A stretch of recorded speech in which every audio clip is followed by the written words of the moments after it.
Hello, everybody. Hello. Welcome, welcome, welcome to Vigilantes Union Philly 5, Episode 3. I'm Ben Ravensdale. I'll be the Game Master tonight, and I am excited to get into some more superhero-ish, superhero-esque, superhero-adjacent fun times. Let's do a quick introduction for our players and heroes. We'll go in alphabetical order by player name. So basically starting with AJ and then going kind of clockwise around the little character portraits. Hi, I am AJ, she, they, at AJ the Sparky. I am playing Cavalry slash Alexis.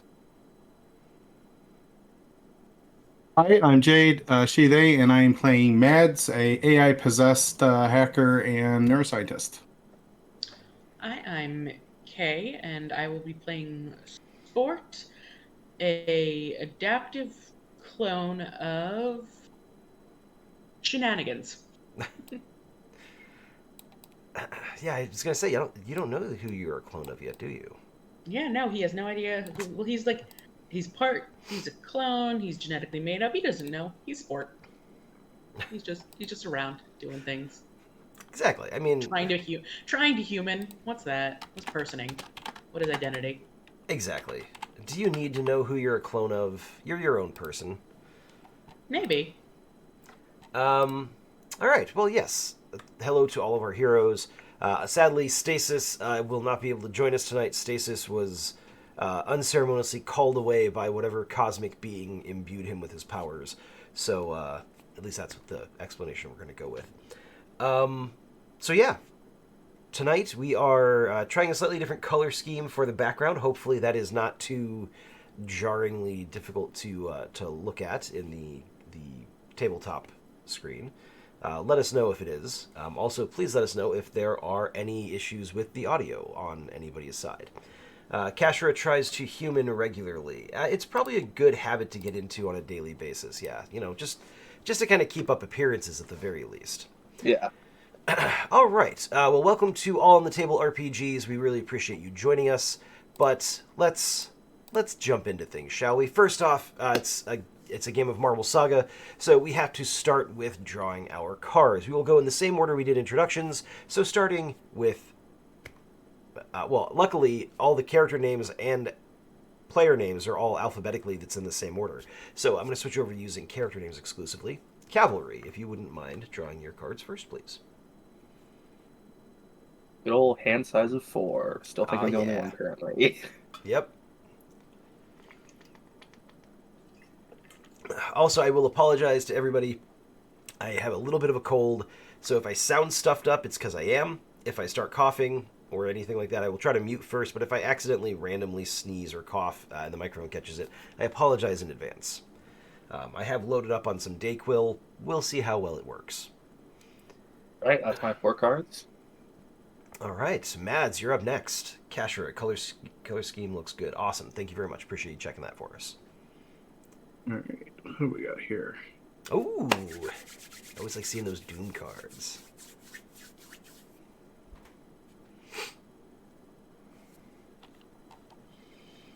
Okay.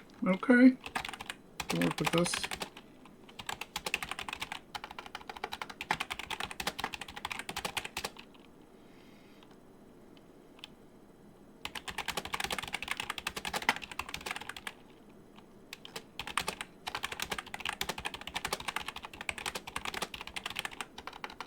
That'll do. Yeah, you have a nice hand. Especially with my shenanigans. All right. We're like, and none of us got really, at least, Oh, suits that we want for our characters, but Oh, I got suits that I want for my character. yeah, those will work well for sport, I think. These are very good sport hands. Honestly, those are good hands all around. You all started off with some pretty strong cards. yeah, Let's see I how like the long you can numbers, hold that's for on to sure. them. Yeah, exactly. So, quick heads up: the All on the Table RPGs, our channel here on Twitch, made affiliate status between last time we streamed and this one. At least the last time Philly 5 streamed. And as a result, you are welcome to spend channel points if you would like to swoop in and save the day for our heroes anytime they spend a Doom card from their hand, which would allow me to draw a Doom card from my deck here and use it against them later. You, as chat, can help them out by spending 50 channel points and making me discard that Doom card. Alternatively, you can also spend 100 channel points if you want to give me a Doom card, even if the heroes don't play a Doom card. So if you feel like being a little bit more on the villainous side of things tonight, there's an option for you. No jazz hands. I mean, I don't think there's anything wrong with jazz hands. Oh, you're saying nobody has jazz hands. That's correct, yes. I think jazz hands requires one of every suit, but... all right, so... Let's get down to the story. When last we left our heroes, they had just foiled an armored car robbery taking place on the highway leading from Philadelphia into the city of Camden. So it had crossed the border into Jersey. They tangled with a villain by the name of Motorpool and another villain by the name of Smokestack. Smokestack was taken into custody. Motorpool, through a rather implausibly lucky landing following a high-speed crash, managed to escape.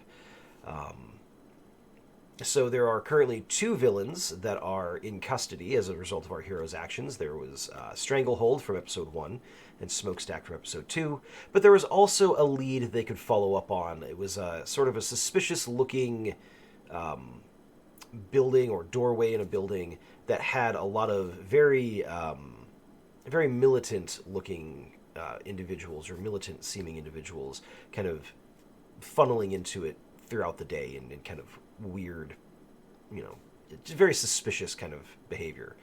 I don't know that they have any reason to believe anything is going on there other than, hey, that's sus, but that's beside the point. So yeah, why don't we turn it over to the heroes, talk amongst yourselves, and tell me what leads you would like to pursue, including possibly none of those. If you want to go completely off script, that's fine too. Well, does Sport just kind of like walk up to check in on us now? Yeah, so we had explained Sport's previous absence as going after, like, trying to track down Vitriol, and not having any success with that over the course of a few days. So, it's all right. I'm sure she'll show up again. Supervillains have a tendency to do that. Yeah.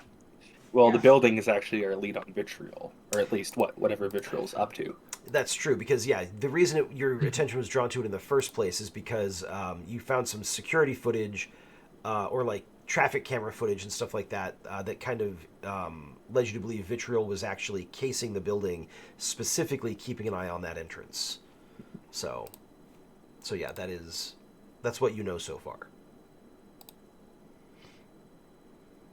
I even have a brief theory of what's actually going on there too. I feel free to pitch it. So we have is it Blockade? Is that the name of the regular people trying to be superheroes? Yes. Except they're paid. Blockade Securities Limited. Yes, that is the name Yes, of that that one. company. I remember some of the people that were going into there had Blockade tattoos or uniform or something. There was something related them to Blockade. They all had tattoos that were like special forces, basically tattoos, and some of them did have a tattoo of the Blockade emblem as well. Yes. Yeah, so they're Blockade related somehow. And I feel like supervillains are going to try and, screw with them in some way and either try and put the blame on heroes or just be all anti-Blockade in general. So, I feel like that, at least that's a starting theory or plot or idea to think about. They want to mess with the people who are supposedly anti-superhero, pro-corporate.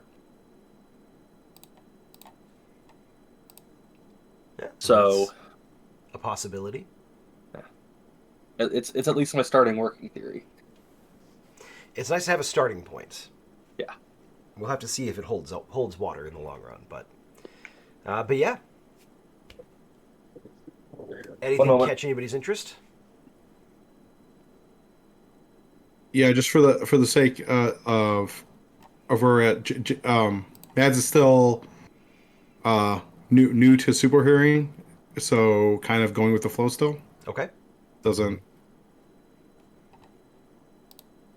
I'll help out, but I'm not a main decision maker at this point. Yeah. I So mean, go for it. I feel like I kind of want to do the. I personally would like to go check out the building because I know that Stranglehold is under really tight locks right now, and since we're not unionized, trying to get to Stranglehold to talk is going to be a lot harder than just asking and getting. Well, so actually, with regards to that, it's kind of weird. The fact that you guys aren't unionized, I mean, that's not necessarily a problem because Philadelphia and Camden, neither of them have a superhero union in place. So what you're doing isn't strictly illegal. It's not necessarily, not everybody's super thrilled with it necessarily, but Yeah. it's not illegal. And like police departments, they're not really equipped or funded in such a way as to be able to combat supervillain threats and stuff like that. So Yeah. there's a certain level of appreciation for you being there. They probably have different opinions on the fact that you're vigilantes versus like an officially sanctioned team versus yada yada yada. But there's enough sort of if not goodwill, at least professional courtesy, that it's not impossible for you to show up and be like, hey, I need to talk to that supervillain that we helped bring in. Yeah. So, just as an FYI. Okay. I mean, I'm also fine with the building. I think Sport shows up and he's got like caked dried mud and such on him, a couple twigs in his hair. He's been out in the kind of like the swamp and water where we had seen Vitriol disappear, and has been trying to track her and just kind of shows back up. Like he spent a few days literally just tracking in the woods. I just go and pick a twig out of your hair. Oh, thank you. You might need a bathe before we go anywhere, unfortunately. Right, I can shower. Yeah. And then, yeah, he'd shower and then come out fucking pristine, pressed, Yeah.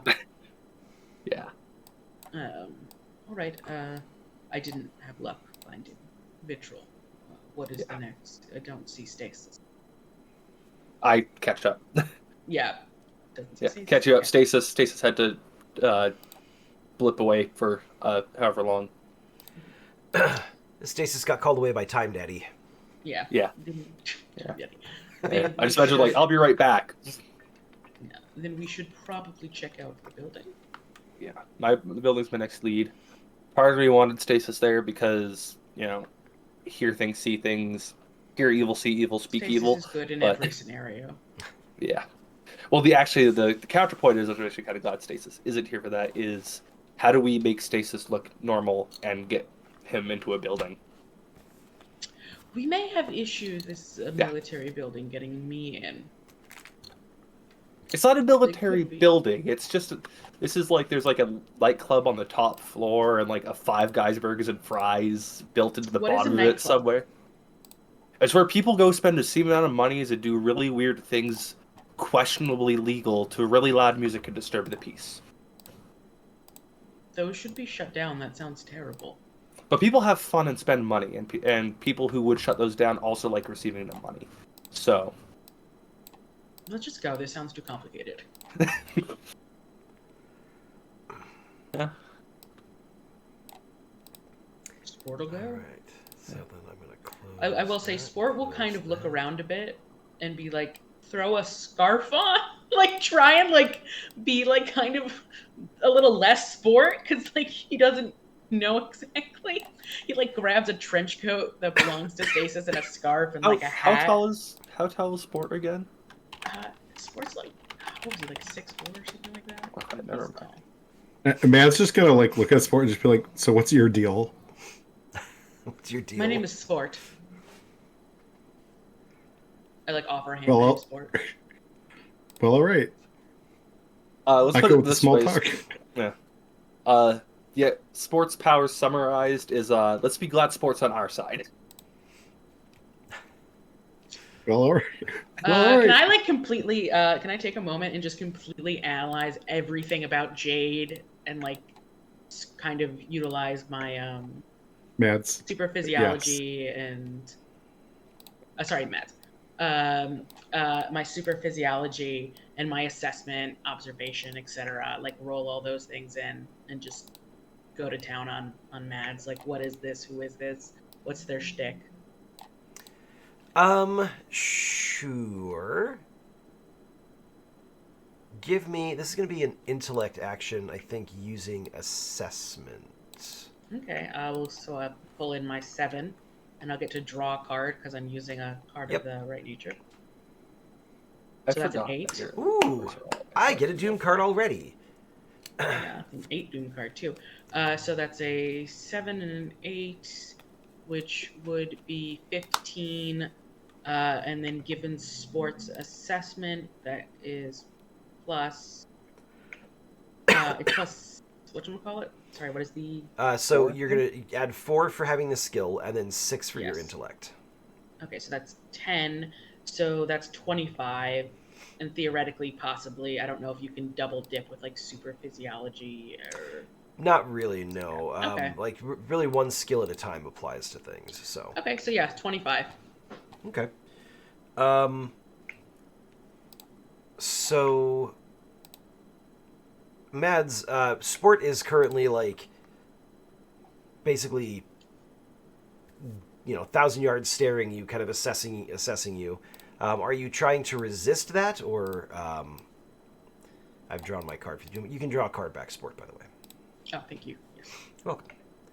How does She's one gonna be like, spend channel points? Sorry, real quick. So, Kashra, you spend channel points right underneath the chat.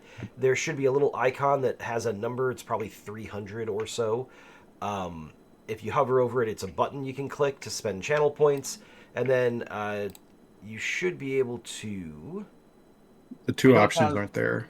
Oh, you're right. That's weird. Why is that Yeah. not there? Let's say it's 100 points anyway, so just highlight the message and say I would like Yeah, to. exactly. So we're going to say it's 100 points. You'll highlight message.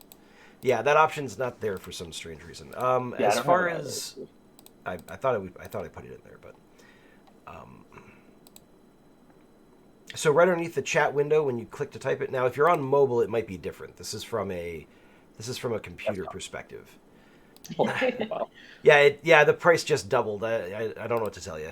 Market economy. Yeah, exactly. The It's inflation. it's market price. MP market price. Exactly, inflation. Let me see if I can I edit that?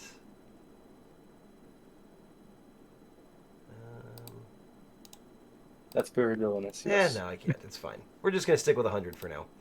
I am gonna unpin that.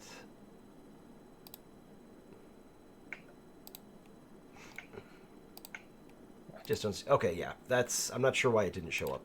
I must have done it wrong. Yeah, we'll fix that for next episode. Yeah. Also, hello, Dwarez. Dwarez. I don't know if I said that right or not, but hello. Thank you for joining us. So yeah, if you want to spend 100 points to can't discard that Doom card for me, then let me know. I will keep an eye on. Yep. The Doom card. All right, fine. That'll go in the discard. Yeah, that's a good 8 Doom card. Thank you, chat. Okay. So, sorry, Mads. Were you gonna try to like resist that attempt to analyze?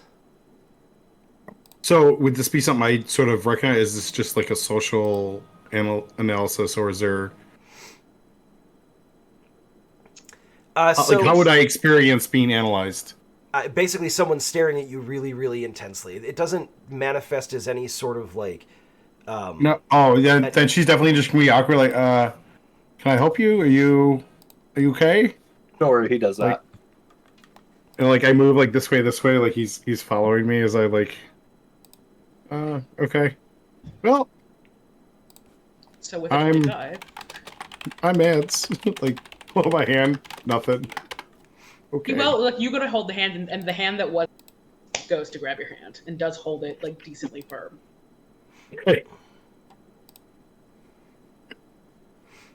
Okay. Mads, do me a favor. Can you describe is there anything outwardly noticeably strange or like noteworthy about Mads' appearance? Just to make it interesting, I'm going to make it up on the spot that there's going to be some kind of like around her ear back here. There's going to be a some kind of like connector point, some kind of like somewhere you might plug in a USB or whatever. That's Jack. part of her brain implant, a jack of some sort that is visible. And maybe like, there's some hair hiding in it, so it hasn't been super visible to other characters yet. Something like that. Oh, does Mads wear glasses? Sure. Yeah, I thought you had glasses, so that would have also been kind of Oh, like covering how? the Yeah, jack that a would bit. kind of cover it back Yeah. in here. Yeah, Yeah. Okay. I don't remember if I. Sport, you definitely will notice the little body modification, like weird kind of cybernetic almost type of thing. Now I'm curious what happens if we plug something into it. Would I notice anything about their body and their talents that might lead me to believe like what their sort of abilities might be So, as a superhero? Since I have a pretty keen knowledge of superhero physiology. no, nothing outwardly. Nothing outwardly other than that. Yeah. Okay. So nothing else would be I akin would of like say why are you a superhero? they are. Mads is probably not quite as strong as you, but close, and is probably about as agile as you is as agile as you are. That's two things you would pick up. And so like as Sport is kind of like has looked at you and is like holding your hand and doing like a bit of an awkwardly long shake, but it's like a very firm military shake. Sport will be, so are your powers imbued by the jack on the side of your face? Head, ear, canal location. I don't know what that means yet. There's something in my head that shouldn't be there, and it's making me do cool and crazy stuff. I too understand what it is like to have the voice of another controlling you, and utilizing your abilities. Mads is to real their taken aback resources. about that specifically because she didn't specifically mention this concept of the AI possessing her or whatever yet, like this concept of the second entity, but you just nailed it, and that kind of like, hit a little close to home and a little bit taken aback, a little bit scared. Yeah, I too understand that emotion. I hope that those that do it upon you have better motives than I believe those who did it upon me have. Especially if you are still under their auspice. I think that's the word I read it in a book. Well, if you see any suits, please let me know. Suits? Like a Feds. tie? G-Man. Feds, officers of Feds. the law. Well, we Not just But like law, the the ones that wear government. suits and ties. Government That seems weirdos. very inefficient for officers to wear suits and ties. They're not They're like the Or have secret we- officers. combat. Or have we made you watch Men in Black yet? No. Okay, okay. X-Files, did we make you watch that yet? No. Can I Okay. attempt something that may make you feel better and help with those that overbear Oh, you? no. What? It's looking at Matt. It's like, may I do something that may help you and give you a moment of reprieve from those who overbear you? Yes, I think. So Sport's gonna get like pretty close, and he's like a pretty handsome guy, well built. Paul Wesley, very hot. And he's just gonna like gently reach over and put like two fingers against the jack, and I'd like to try my nullification powers here and see if I can like nullify the connection there for a moment. I'm not going to resist that or whatever. So All right, if you'd like to give me a nullification action. Yeah, Interesting. this is Sport just trying to be helpful. So that is a 9. Okay. I think Plus your plus my intelligence. actually plus your nullification. Plus my nullification, sorry. Yep. Which is also a 9. So that's 18. 18. Super physiology And is the skill then- that applies to this, so you do have that. Yeah, so that would be 20? 20. 21? 22. 2 22. Ooh, I can't math. plus Sorry. 4. A plus 4, right? 22. Yeah, so that's a 22 to kind of give Mads a quick reprieve from her brain AI and its orders. And You're like, what? Oh, that's peaceful. Well, hold on, I think the GM has to. Oh, go ahead and draw your card back. Oh, thank you. Yes. Sport, and Yeah. GM has to think about what happens there. ooh, oh, okay, huh. I like. So I decided to do one of my favorite things about Marvel Saga is whenever I, as the GM, am like, I think something could happen here, but I don't necessarily know if something should or what should happen here. I can draw a card from the deck, and that is it's called an aura reading, and you can look at the card's aura to see if it goes in the hero's favor or not. You can look at the event. Basically, you just use the card's components to figure out how you want to interpret things. This one is a hostage situation, and it is a negative card. So Ooh. Uh-oh. I think. It's a cost situation. This seems to be going well. Oh no, negative.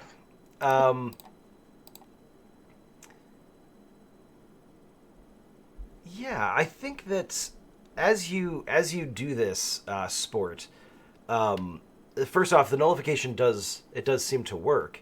The problem is that Mads seems to kind of go catatonic as a result. Mads, you are still like mentally, you're still active. You're still aware, and you are essentially. You essentially feel as if the AI is unhappy, A, and B, as if it basically has taken the stance that if it can't have the potential to step in and assert control, then it's not going to let anybody have control of the body. And that's kind of like where you are for a few minutes before the nullification sort of like wears off, and like the AI seems to sort of relax into letting you have control of things again for the moment. I don't think that worked. I didn't like I- that so much. I think I need to There's some. research a little bit more, try harder. Lack of success is never a right answer. And he pulls like the hand away. But it might be worth trying again in the future with more knowledge. And Mads is gonna start to say something about, yeah, if you can help me, get this thing out of my, and then sort of just kind of like loses the ability to talk for a moment It does seem to be because a lot. the AI is like, yeah. All right. Yeah. So one thing that I feel like this is something just Mads, you sort of a realization or like a moment that I want to just sort of solidify as being canon is that the AI is not pleased about the fact that it isn't able to sort of run the show, and so any situation in which you're not actively in control, the AI is going to be keeping an eye out for that. But in order to do that, the AI, like the hardware, needs to be functioning. So it is theoretically possible for you to sort of shut this off. Obviously, Sport just showed you that. Probably something you've suspected for a long time is that a strong enough like EMP or something similar would possibly sever this connection, at least temporarily, but you don't know what that would do to you either. So More research is needed before I accidentally die. exactly. No dying on my watch, except that could very well be some dying. We'll see what happens. That's comforting to Superheroes. hear from the DM. Yeah, superheroes. Superheroes die all the time, and then come back.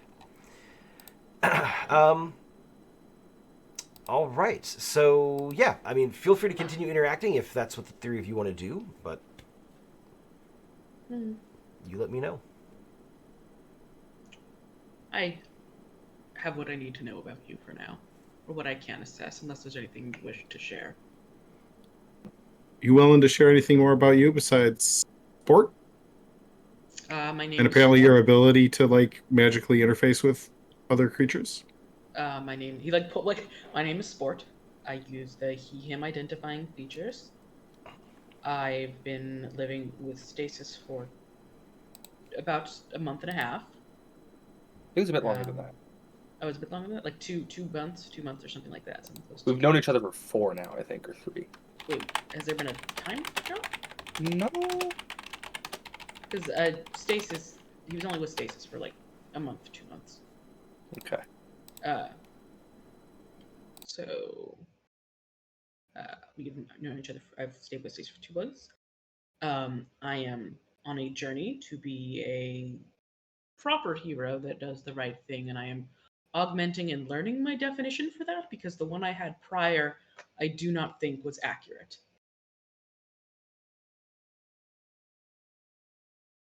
I enjoy kiwis.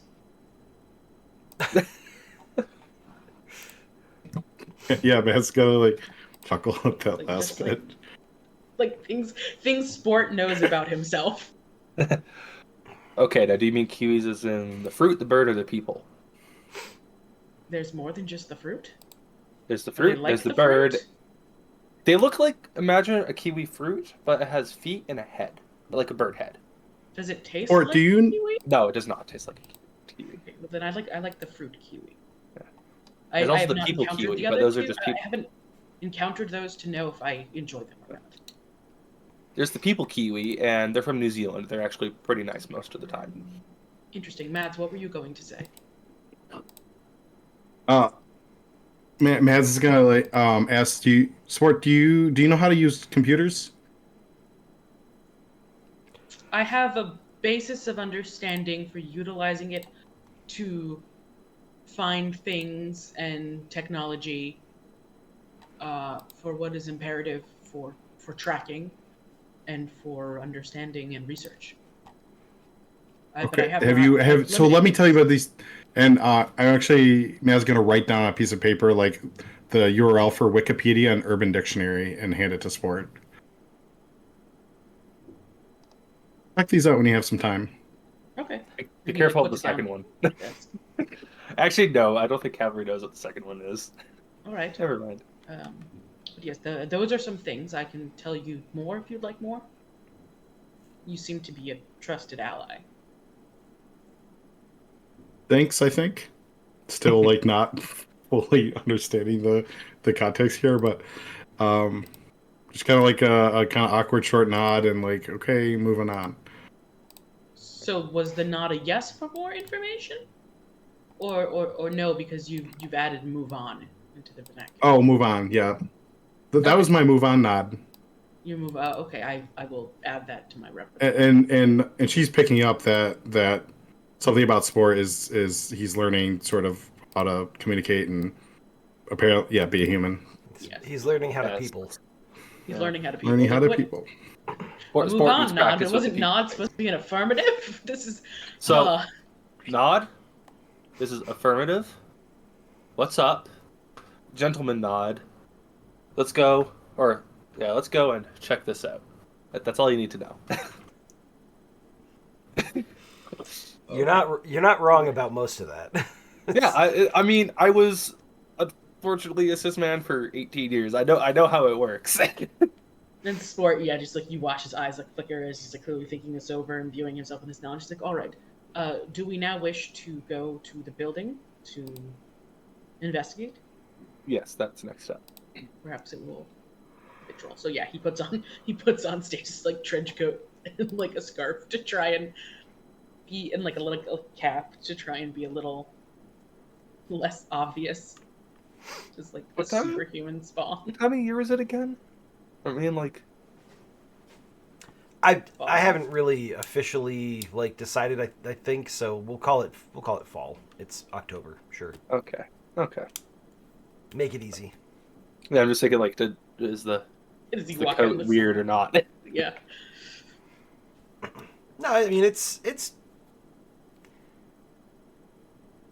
a little bit cool. It's not what I would call cold.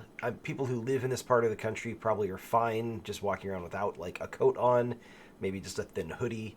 But you wouldn't look out of place if you were wearing a coat. October's a very loose definition. There's snow on the ground for me right now, so Yeah, No, see, I can there only isn't give for me us. snow. yeah. Canada, woo! Yay, Canada! Yay, Canada. All right. So you're heading to go check out this building. Sport is trying to be Yes. stealthy. I believe that's the plan. Okay. As sports trying to be stealthy, as in like just wearing like a hoodie with the hood up, or as in like darting between like doorways and. Hoodie with hood up until they get closer, and then he might kind of want to dart.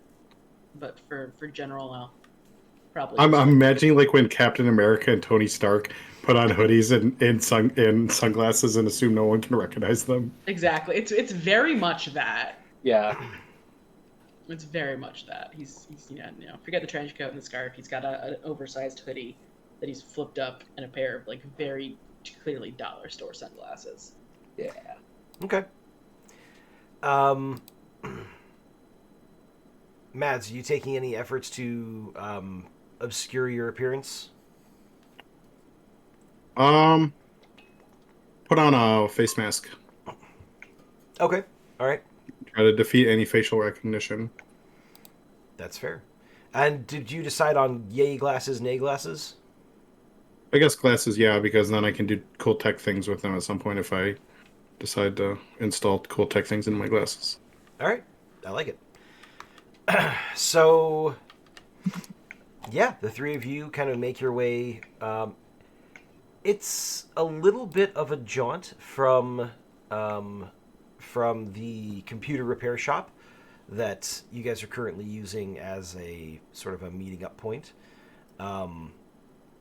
I find it funny that the Philly 5 group is spending more time in Camden on screen than they have in Philadelphia so far. But, I mean, that's the wonder of it not being a union chapter, is you can go between cities, and it's fine. Yeah, let me pull up my maps real quick just so I can know where we're talking about here. Where was this place? It was...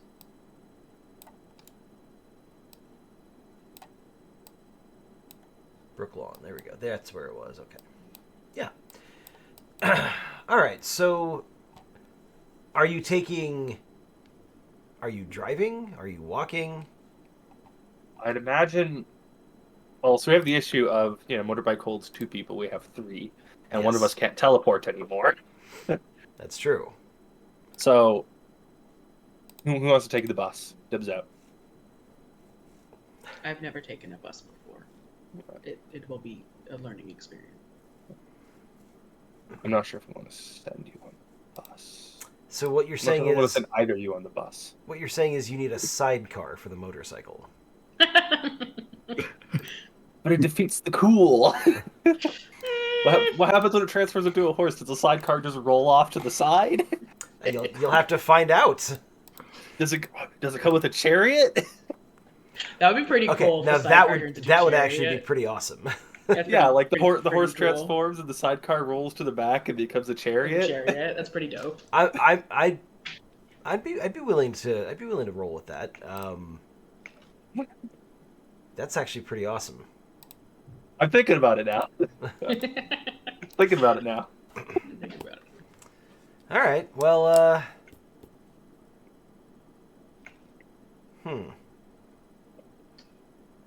Or we could all just walk. Well, how far is this walk? It's a couple miles. I could take 2 trips. I can walk if you feel uncomfortable. That is not that much.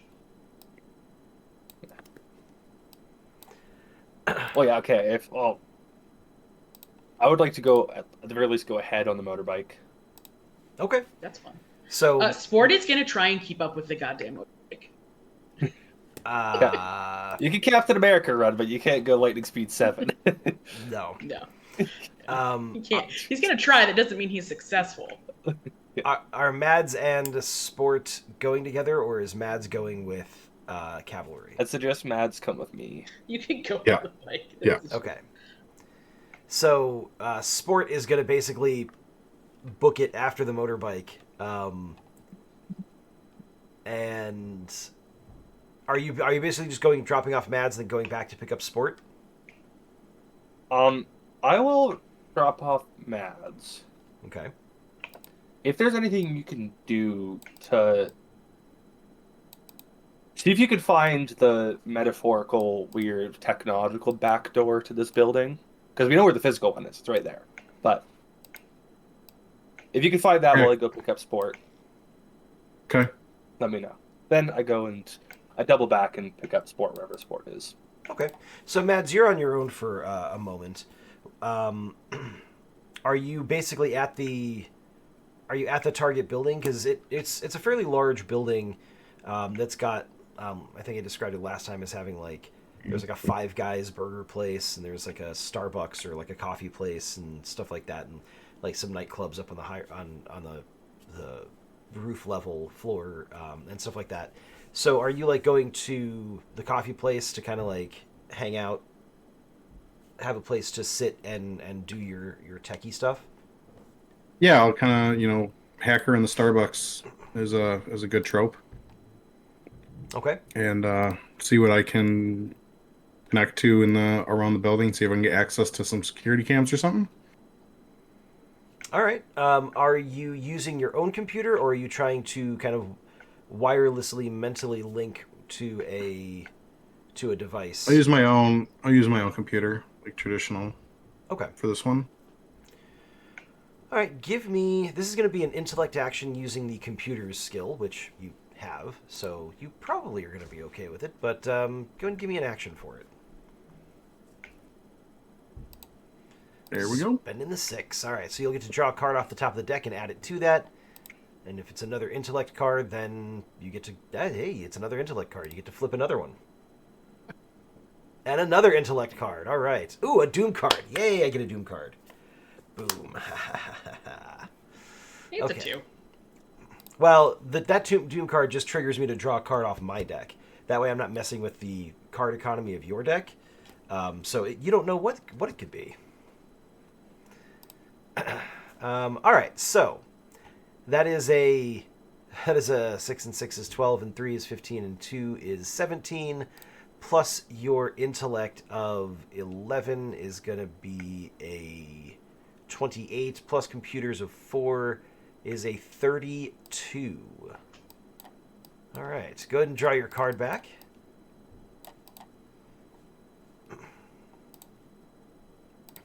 Oh, look, an agility card. I'm sure that won't come in handy sometime in the near future.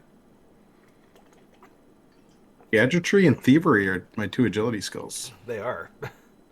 Those things are good for you. Okay, so basically, do you have like a really advanced tablet, or do you have a laptop, or are you using a phone? What's your... Yeah, probably like a mini laptop, like a real like a little 11-inch thing or something. All right. So yeah, did you order a coffee first, or are you just sitting down at the table? Yeah, probably just black coffee. Okay.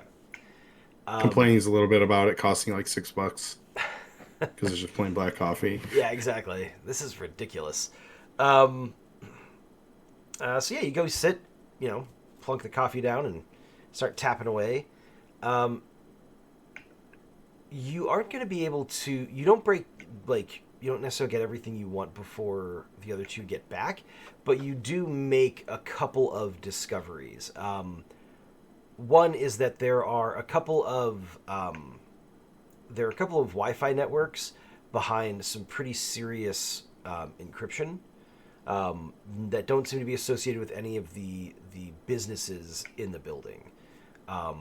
You do find open Wi-Fi networks for pretty much every pretty much every public building, like the Five Guys, the coffee shop, the nightclubs, like all those things, you are able to pick those up. Um, but you actually kind of poke around a little bit and discover that the two Wi-Fi networks that are encrypted are essentially like decoy networks. So that like anybody trying to interact with those is going to probably tip off someone who's keeping a closer eye on it. Um, you kind of fiddle with your Wi-Fi settings a little bit and everything like that, and you actually are able to pick up that there is a kind of ghost Wi-Fi network, one that doesn't show up like on standard Wi-Fi, uh, bandwidth scans or whatever it is that Wi-Fi scans for. I don't know all this stuff out of character, so I'm going to It has a hidden it's not projecting its SSID. There you go. Yeah, not a tech guy, so I'm going to throw out some jargon, and if I'm wrong, either roll with it or correct me. Either way is fine, but don't expect me to actually know what the hell I'm talking about here. But yeah, it's basically like a kind of a ghost network that requires a little bit of skill to know that something is there, and then also to find it. You're pretty sure you could get into it. It would take a little bit of work, but with that score, really all it would take you is time. If you want to go for it, you could definitely gain access to it. Yeah, so I'm gonna ask them what they want to when they come back. Basically, hey, I found a hidden network that might be helpful. It's gonna take some time to break into it though. Do we have time, or should we Go just? ahead. Go ahead. All right. So then, does Sport say anything, or just stands there staring blankly? Probably.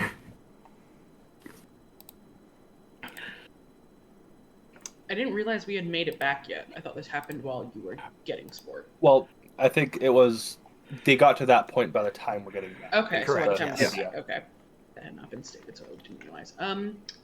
So yeah, I think sport will sort of shrug, like he's happy to sort of wait. I think as he's doing so, he's just kind of keeping an assessment to see if he recognizes anyone, if anyone stands out, the tattoos, anything like that.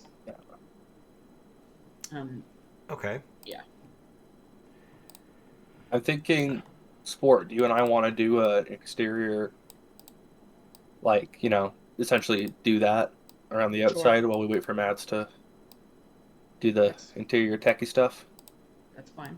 And sport will, get up and sort of step outside and start to kind of just make it look like almost very naturally, like he's just strolling about, taking in the area. It's almost too perfect for you as someone who knows sport's lack of personhood. Like, he's kind of a guy who doesn't understand approximation is very normal. He's good at acting like a tourist. Okay. Yeah.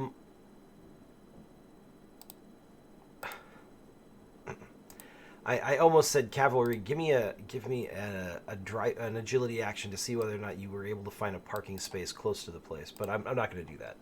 We'll just assume that you did. Yeah. So the two of you are on foot, I assume.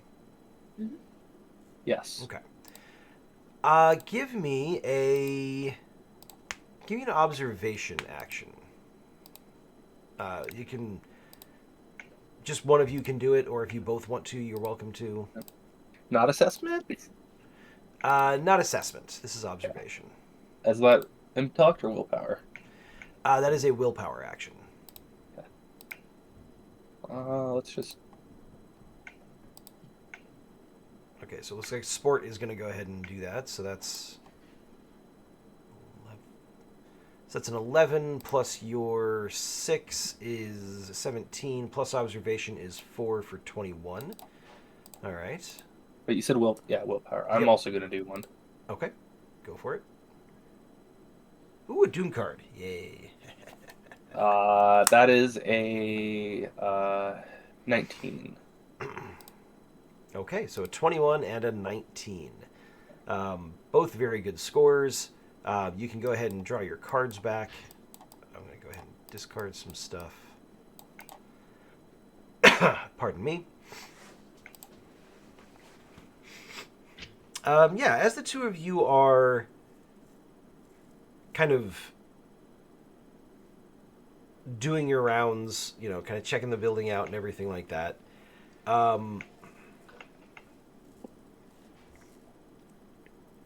two things. You both notice something slightly different. One thing is that Sport, you notice a number of a black SUV kind of pulls up as you are kind of like walking towards the corner. Kind of pulls up to the stop sign, stops for a second. The doors open. 6 different people kind of all pile out. They sort of like gather up on the corner after they close the doors. The SUV drives off, and this group of 6 people, they kind of glance up and down the street, and then they walk towards.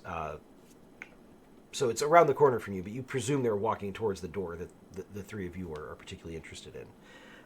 And Sport, one of the people, one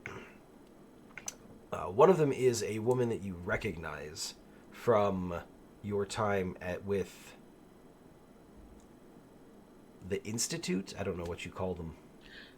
I don't think he has a name for it. It's just where he came from. Just there. There. Yeah, his time there. You've got photographic memory, and your observation was good enough. You definitely recognize her. She was actually one of the people that sort of was involved in your training for, sort of. Sorry, hold on one second. Let me. Yeah, she was one of the people that was kind of involved in some of your training simulations and stuff like that on like situational awareness and things like that. Oh, specifically about situational awareness. Okay. I think you also do notice she has the blockade tattoo on her arm. Okay. And is she walking with the Yeah, they all kind of group up after they get out of the SUV, and then they walk around the other side of the building.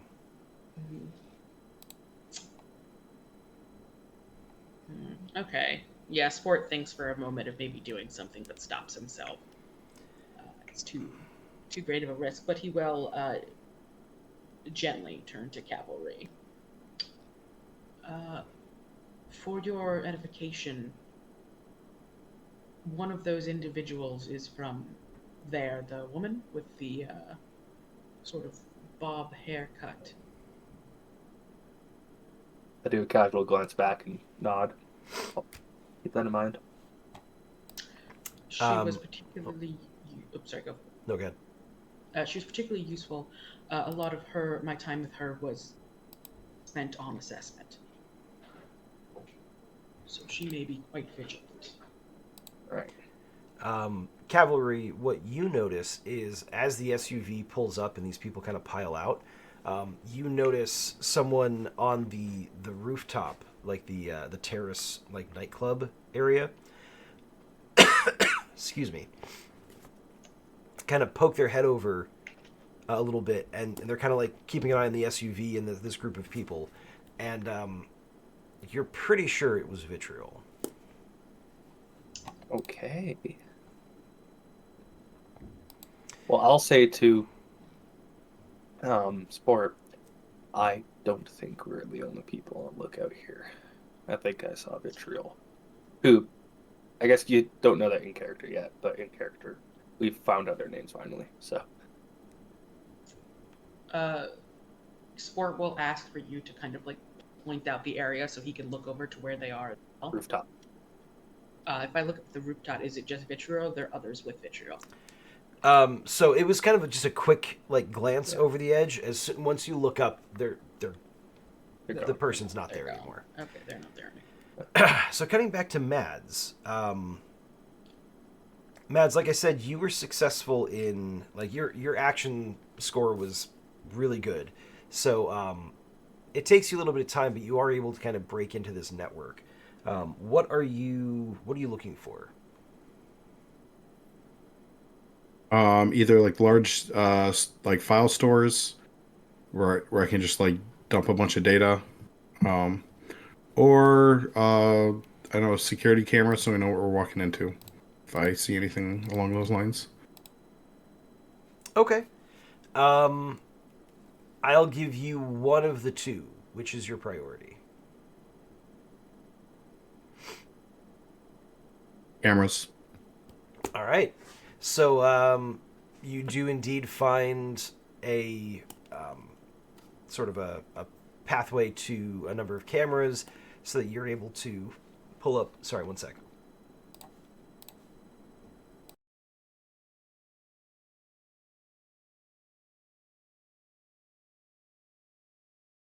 When you're looking to see if Vitriol's been there in the past or not, that's Calvary's request. If you can look at camera history, that is. So right I now will you're try. seeing active live cameras. Going back through footage is going to take a lot more time. Um, but on the active footage, you see a couple of cameras. They're labeled like entryway, like inner entryway, training room, a few other places. Kind of glancing at the entryway one, you do see a group of 6 people. This camera is actually from across the street, pointed at the door that you guys are interested in, and you see a group of 6 people kind of walk into frame, walk up to the door. Before they get there, the door opens. They walk in, the door closes. If you kind of like cut to the inner entryway camera, you see these people kind of they walk up to a sort of like a barcode scanner basically in the wall, and they make sure that they didn't already have their forearms sort of like uncovered. They pull their sleeves back. There's a brief flash of light that seems to highlight a tattoo that is otherwise not visible, and then it goes green, and they continue moving. All 6 of them go through this process. They go down the hallway, moving further into the building. The cameras kind of lose them at that point, and then you get as you kind of look at some of the other locations. There's clearly like a weapons locker. It's very well stocked. There's all kinds of stuff in here. It is secured very obviously, and this camera is clearly like making sure nobody breaks in and steals stuff. And then one of the other cameras that you find is it's just labeled training room. And it is basically a fairly large gymnasium space. It probably takes up the entirety of one floor of this building, although there are no external windows that you can see. And they've got padded floors. They've got basically padded obstacle courses and stuff like that. There are people just giving each other every last ounce they have in like sparring matches and things like that. Oddly enough, like whenever somebody loses a sparring match or whatever, they basically kind of get they go and they either run laps or they start doing some like fairly rudimentary like exercises that you would expect to see on like a high school sports team. And in the middle of all of it, sort of calisthenics, like doing like the suicide runs and the sprints and things like that, like burpees and yada yada yada. Instagram pacing test. And kind of in the middle of everything is a guy who he stands out quite a bit because whereas everybody else is wearing very kind of standard like Under Armour workout gear and stuff like that, this guy has like kind of an old timey like baseball cap. Like it's kind of got a short bill. It's like kind of a faded blue with like pinstripes in it and everything like that. And he's wearing like an old timey like baseball uniform. And he's got a wooden bat kind of like over his shoulder, kind of very casually, and he's yelling instructions and stuff like that. And like he's he steps in and gives some suggestions to some people who are sparring or whatever.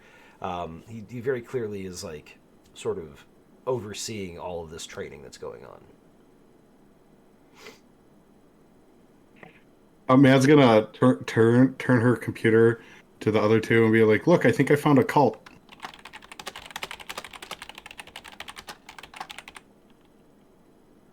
Are we back You're- inside you're again? At some point here, at least. Yeah, Okay. sure, we can say Yeah. you are. Okay, so Matt, do I recognize this GM? Do I recognize the man? Do I notice anything? You definitely recognize the guy.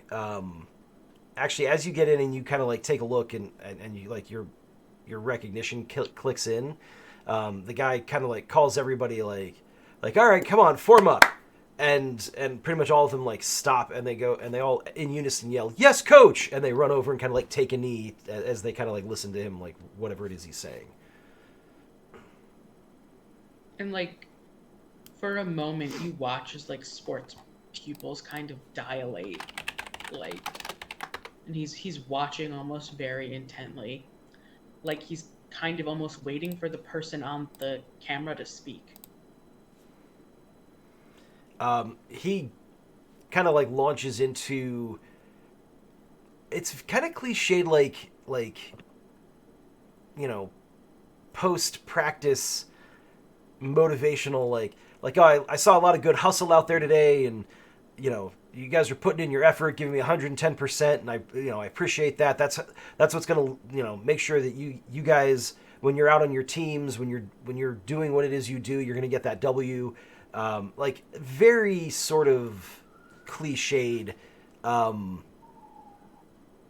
not stilted. It sounds like it comes very naturally. It seems very sincere coming from him, but it's like you could basically pluck it out of any TV like sports movie, Yeah. sort of It's team it's- speech. it's the baseball dad coach. Yeah, exactly.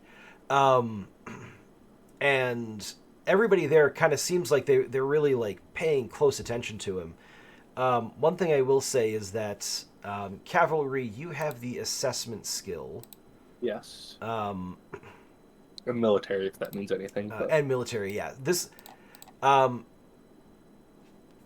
guy definitely knows what he's doing. Like you can tell that in a fight, this guy could probably take any 1, 2, 3, 4, or maybe even 5 of the guys of the people that were there training. yeah. Like there's just something about the way he carries himself. Like he's very clearly in excellent physical condition. The guy he's probably there training them for a reason. Like whereas like he's not being trained. Do either of us get any inkling that he's superhuman at all?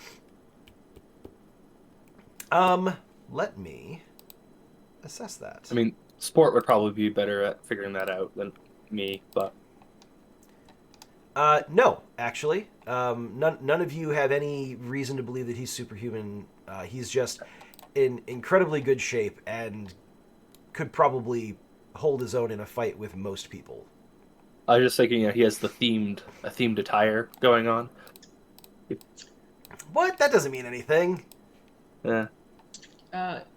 That's coach. And like Sport will just like after that moment, that pause, like waiting for the person to give the speech, and then after he's done, we'll just be like, that's coach.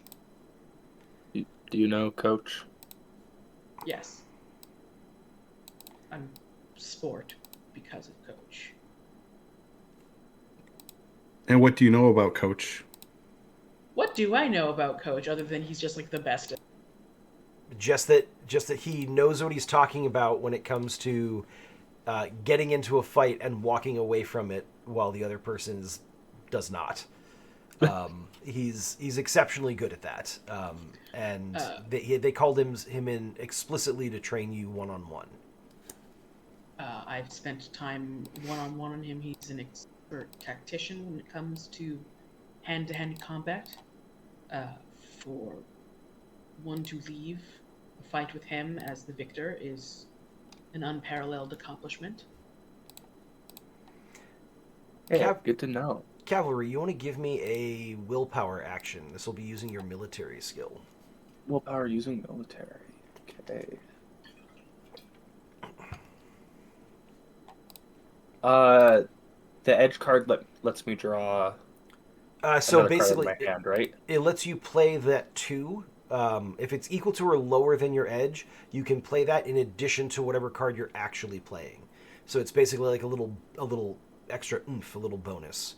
So I can do that plus another card out of the deck. Yeah, exactly. Yep. Okay. And that's willpower, so you get to draw another one. Cashier says solid colors so everyone knows you're a team. Yeah, exactly.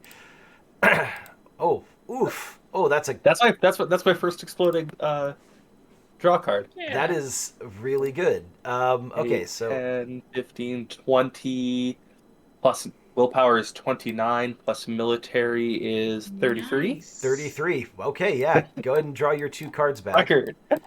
Yeah, I think that's the highest score we've gotten so far on this particular team. And those are a couple of good cards if you're about to get into a fight. Yeah, that scares me.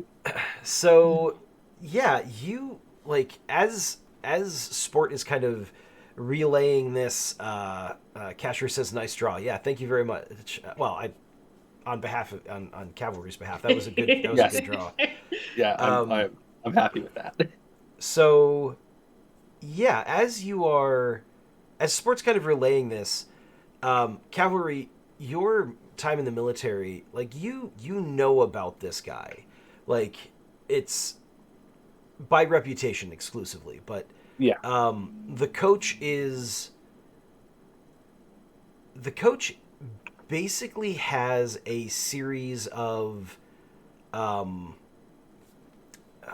see. Oh, that's weird. I don't have it here. The coach basically has a series of training camps, like all over the world. They are ostensibly they train athletes, like Olympic hopefuls, and if you need someone to come in and like if you need to pick up a ringer for your sports team, or you need to replace someone who's recently been injured, like they can provide pinch hitters or subs or last minute substitutions, whatever. That's kind of all on the surface. They do provide that service, but that's basically a front for him training paramilitary units in a variety of different tactics, most of which are considered like they would be frowned upon in traditional military units. Yeah. Essentially, if you want to hire people that don't have any paper trail back to you in order to go do a job that you don't want anyone to know is associated with you because it's going to draw a lot of negative press, the coach can provide you with those people. There is also some rumor. There's a bit of rumor that he trains like supervillains in how to be better at what they do to be more successful.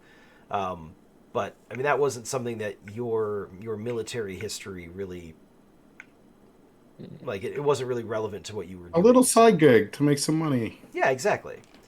I feel like that loose rumor would probably be from the years of being a superhero between military retirement and today. Yeah.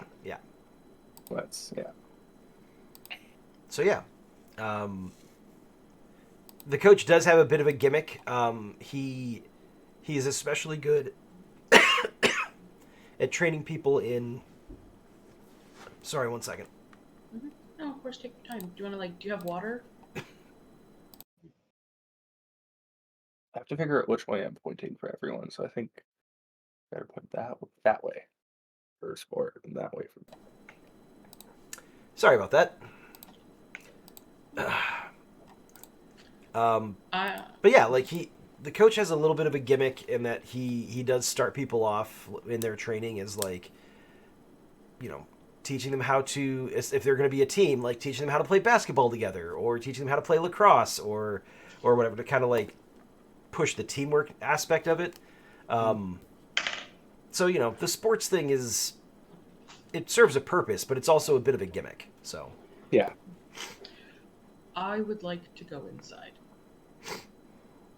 okay. You want to try and get into the door. I think that that's sports. Sports just like I would like to go inside. I'm actually going to play a Doom card here. And that Doom card is the event New Disciples.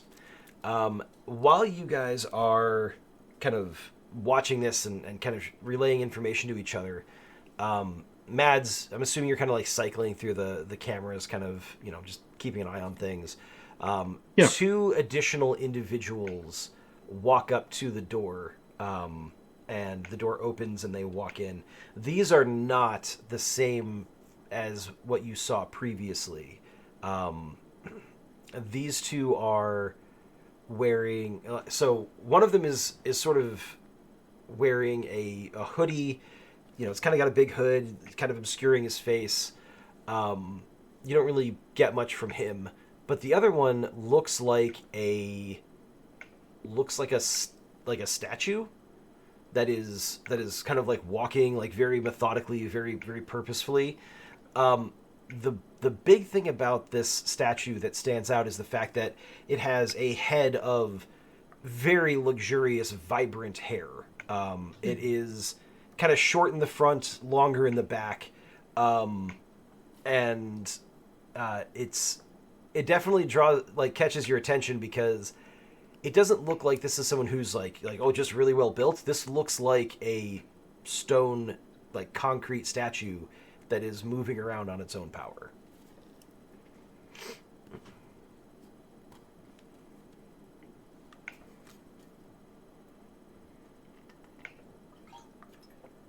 Is this one of those mecha droid things the kids talk about these days, or? I mean, it's only slightly bigger than a normal person, so it's not huge. Mm-hmm. It was but clearly still a done... walking robot. Yeah. I still would like to go in. The issue is, you could try, we can't. Why not? Well, okay. Leading theory, Coach. You know one of the ladies that went in there. Part of me feels like that when you get to that arm scanner, you're going to get a green light and go. Us 2, on the other hand. Do we wish to try that? I mean, you could get through, but I think the other 2 of us are not going to. But do we wish to try for me to go in and evaluate and perhaps...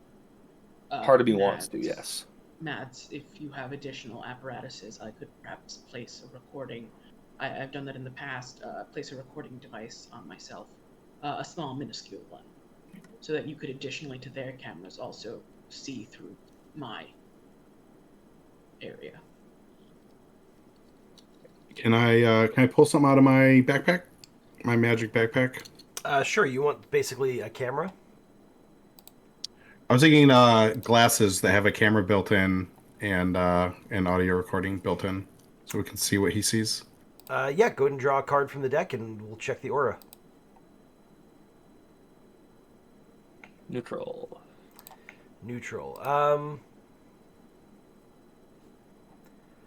I will say that yeah, you do, but they're an old pair. Like they the bit rate or the refresh on them is going to be relatively choppy, so you're not going to get a very clear image, and it's probably going to be like at least a 30-second delay. Okay. Casher says Google Glass. Yeah, basically. It's probably one of the original Google Glass models. Yeah. Sport will take that and he'll put it on. AJ has idea that... AJ has the idea, and I don't think Cavalry would, but I'm going to say it anyways. Mm-hmm. If Sport has the arm tat, the hidden arm tattoo, is there any way you can do the flipper zero thing of scan that tattoo, then put the flipper to the scanner and Is it something Mads would have that might possibly probably not work? That is, I mean, like an RFID Yeah. duplicator is definitely the kind of thing that would be in a hacker's bag. Yeah. I feel like it's something Mads would probably just have in Yeah. general. Not even. But if I haven't identified it, I'd have to pull it out. I'd have to pull another card. That's true. You sure you don't just have like one of these in your bag? Can I do that then? Can I pull another card and see? Sure. What's the worst that can happen? A Doom card could happen. That's another neutral. We're Another fine. neutral. Sure, you've got one. Now I gotta explain to Sport how it works. I was gonna say, if you do, you're person in the chair with the camera, and the cavalry goes in with Sport and tries to scan the wrist to then scan the thing. All right. That's Yeah, well, that's my idea. that's the idea. Let's go for it. I have one. All right. Yeah, sport. Then I guess I can explain it to you how it works then, which Yeah. I'll just do that. Yeah. Mads, I what will are, say, what are you going to be doing in the meantime, Mads, while the other two go in? I definitely want to find a white van parked on the side of the street and hang out in it with my computer and watch what's going on. To be like just a trope. I'm just You gonna might be a stuck in trope the right coffee now. shop, which is close enough. Yes, close enough. Okay. Do we have a way to contact each other? That's the last well, point. I have the audio that Matt here, but I wouldn't be able to hear Matt's. But does Matt's? I mean, do we want to make a third poll Yeah, for earbud? I just have like an communicators or entire spec hops set up I in mean, my you backpack are at all the times. AI hacker. I mean, We just need a walkie-talkie. So I will say that you can do another pull if you would like, but this will be the last one for this session. I feel like we hold it. Mads can hear us. Yeah, I'm gonna wait. I say we hold it in case we need something else. We're about to have a break and then get into Yep. some action, and I want to definitely hold on and not just pull out gadgets. Mads is keeping an eye on the time, knows I when might it's about need- to break. That's very astute. So I'm going to say before we do anything else, let us take a break now, and we will come back in 10 minutes. So that'll be 7:15 Eastern time for me. It'll be 4 p.m. 4:15. So it'll be 7:15 Eastern for me, 4:15 Eastern or Pacific for whoever is living on the other side of the country. So we'll take a 10-minute break. We'll come back, and we'll see what happens. Thanks for joining us so far, folks. Have a good break. We will see you in 10 minutos. Let's see. We want the break. Hello, everybody. Hello. Welcome back to Vigilantes Union Philly 5, Episode 3. Our heroes are just about to basically just saunter into a den of, well, unknown intent. We don't know if they're villains or what the case may be, but let's see. Helena Handbasket, thank you very much for being here. Appreciate it. Have a great night, and we will see you next time, hopefully. All right, so we are... Yeah, we're doing this, I guess. AJ and Cavalry and Sport are basically just going to be wandering into the building.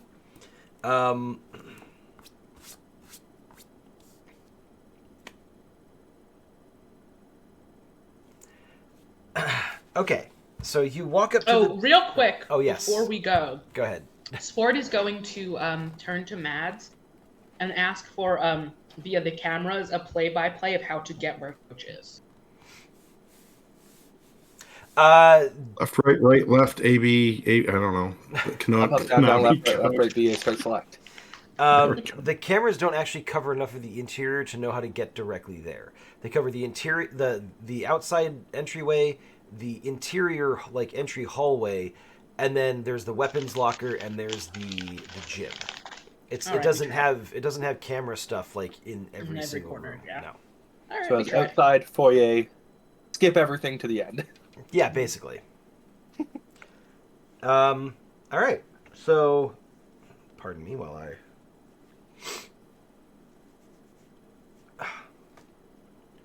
I hate having a cold. It's the worst. The two of you walk up to the door,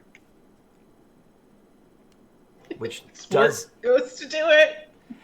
well. So the outside door isn't where they're scanning their arms. They're scanning their okay. arms inside. They just walk up to the door, and the door opens for them, and then they go in.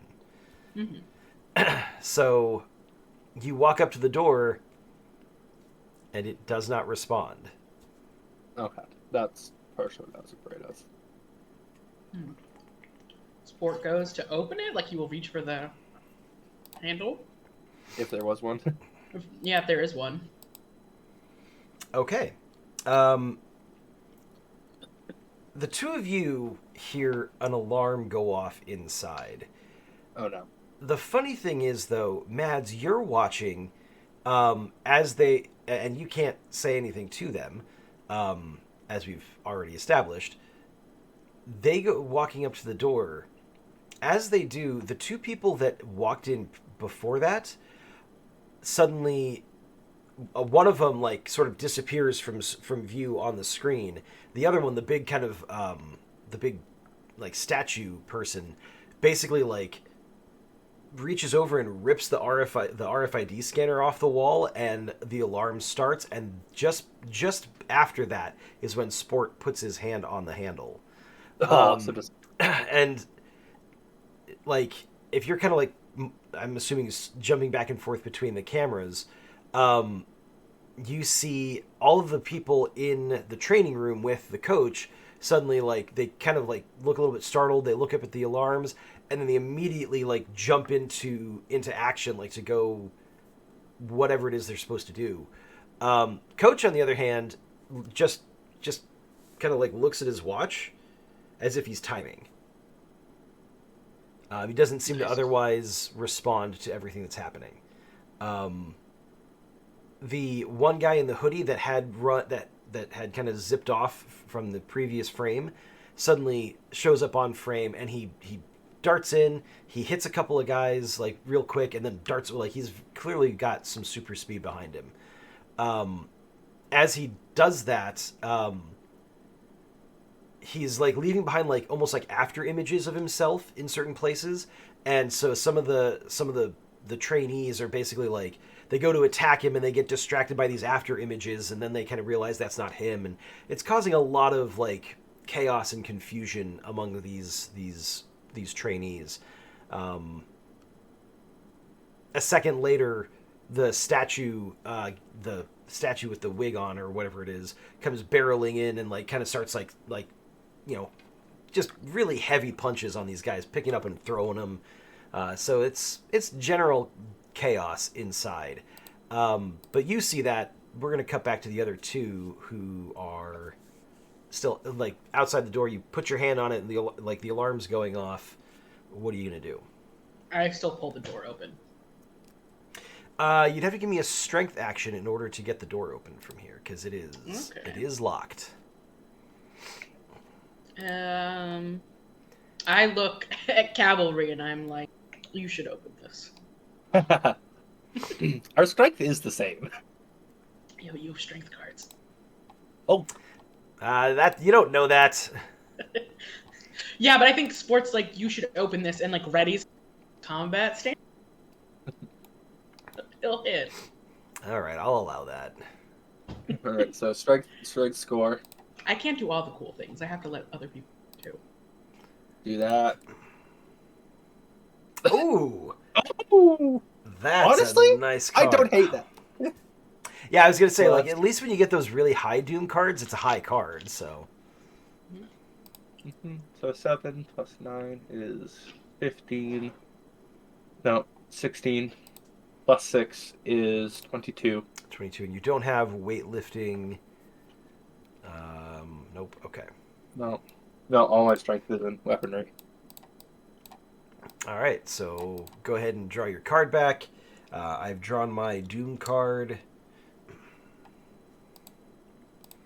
Oh, hey, you've got a jazz hand. You've got one of every suit except for Doom, but you know We don't care about that. yeah. Um, so yeah, you kind of grab hold of the. Always forget, it's your left arm or your right arm. My left arm is the regular arm. Okay, that's what I thought. So yeah, you reach out with your left hand.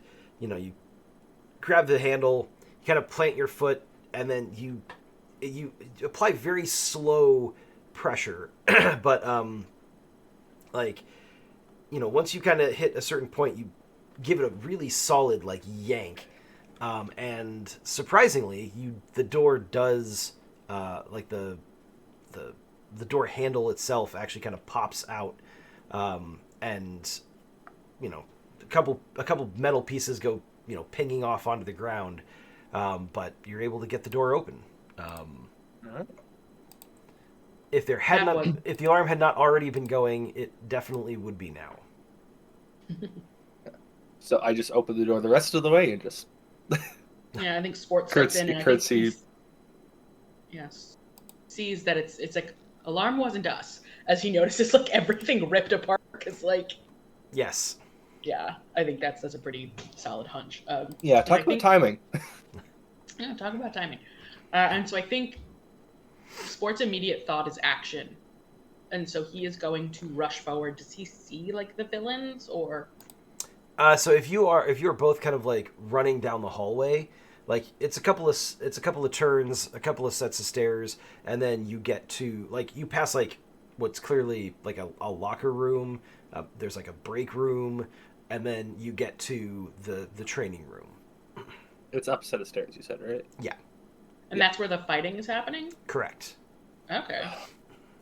You can see a couple people like they make for the door to like from seeing it on the cameras, you know that the weapons locker is basically on the other side of this like metal grate door that's locked.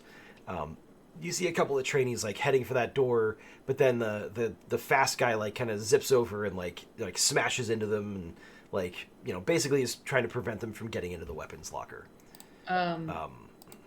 Is it unlocked yet, or is it just... No, they're trying to get to the door missile. to unlock it. He's trying to stop them. I think Sport's immediate reaction is the biggest threat is the speedster. Yeah. And so I think knowing, I would like to attempt to, and let me know if this is okay, if I should do something else.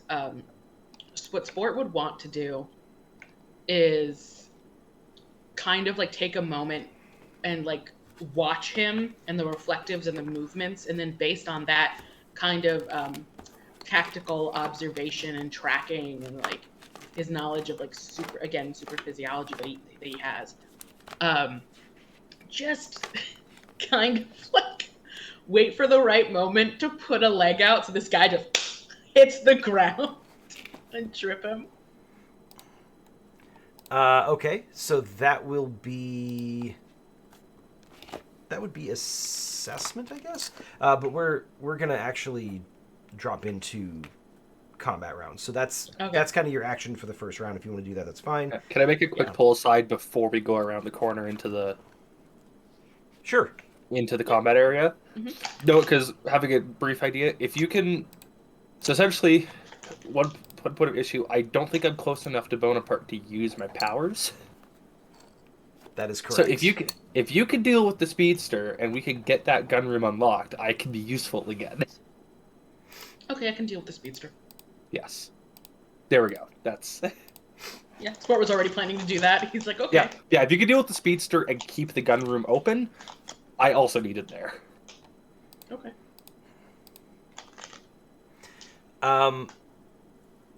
Mads, I will say, as you see the two of them, like you watch through the glasses.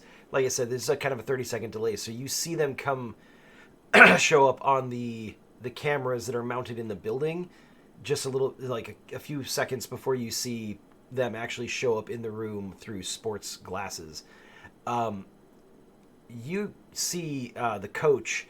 He's kind of like timing things. He's clearly like watching, like paying close attention to everything that's going on. Nobody seems to be interacting with him or messing with him, and he's not really getting involved. The second Sport and Cavalry show up in the room, he goes from kind of like, sort of like almost detached and observing to like actively intrigued at like what is going to happen. Like this, he seems like he's surprised but not unhappy with this development. And so Okay. he sort of kind of like turns to his attention to watch the two of them and anybody that's going to interact with them. So let's go ahead and jump into Cavalry. What is it that you actually? Sorry. So the trainees are. Well, the trainees are going to be focused on you guys a little bit, but mostly on the other two. So we've got a few of those. We've got a few of these guys. Okay. Don't fall. Please stay there. Thank you. Okay, so they're going to declare first. One group of the trainees are going to focus on trying to take down the statue. The others are actually being, as the speedster is like kind of zipping around and being really inconvenient to like to tie down.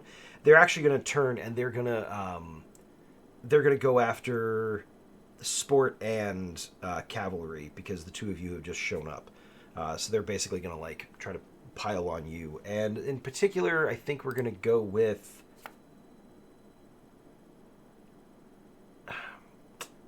I think they're going to go after Sport because Sport is the most capable looking of the two. No offense to Cavalry, who is clearly, missing an arm. Yeah, missing an arm and quite a few years older. Yeah, exactly. So they're going to focus on Sport for this round. Cavalry, what are you doing this round? Oh, am I the lowest intellect? Between you and Sport, yes. Yeah, so my goal is to see if I can get to the... Is there still people, like, down on the ground in front of the weapons locker? Yes. I'd And like- they do have, like melee weapons. Like, they've got, like, Yeah. clubs and brass knuckles and stuff like that. So there are things lying around. I'm just thinking if they have a... Do they have, like, a key or an obvious, like, card or something to get into the locker? No, it's got the same RFID scanner on the door that they did downstairs. Okay, well, then I'd like to try and get up to them, take one of their arms and scan the door open. Okay. All right, that's fair. Sport, what are you doing? You're muted, Sport. Talking while muted. Avoiding the trainee babies. And the intention is to sort of trip the speedster and then immobilize him, either via nullification or, I don't know, taking off my belt and hog-tying him. Okay. Probably nullification. But, that's fair. Yeah, trip, then nullify. All right. So let's see. Those are all the declared actions. Who has the highest agility? That is going to be... actually, that's going to be the group of goons that are going after Sport. So, Sport, I'm going to need an agility action from you to dodge out of the way.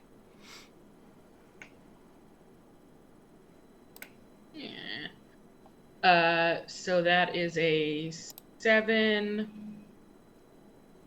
plus 6. I also have acrobatics or martial arts, if either of those would apply. Acrobatics will apply. So 7 and 6 is 13 plus 4 is 17. 17. Yeah. Okay, so let's see. These guys are... Well, sadly, none of them have a gun, so they're going to be a little bit at a disadvantage here.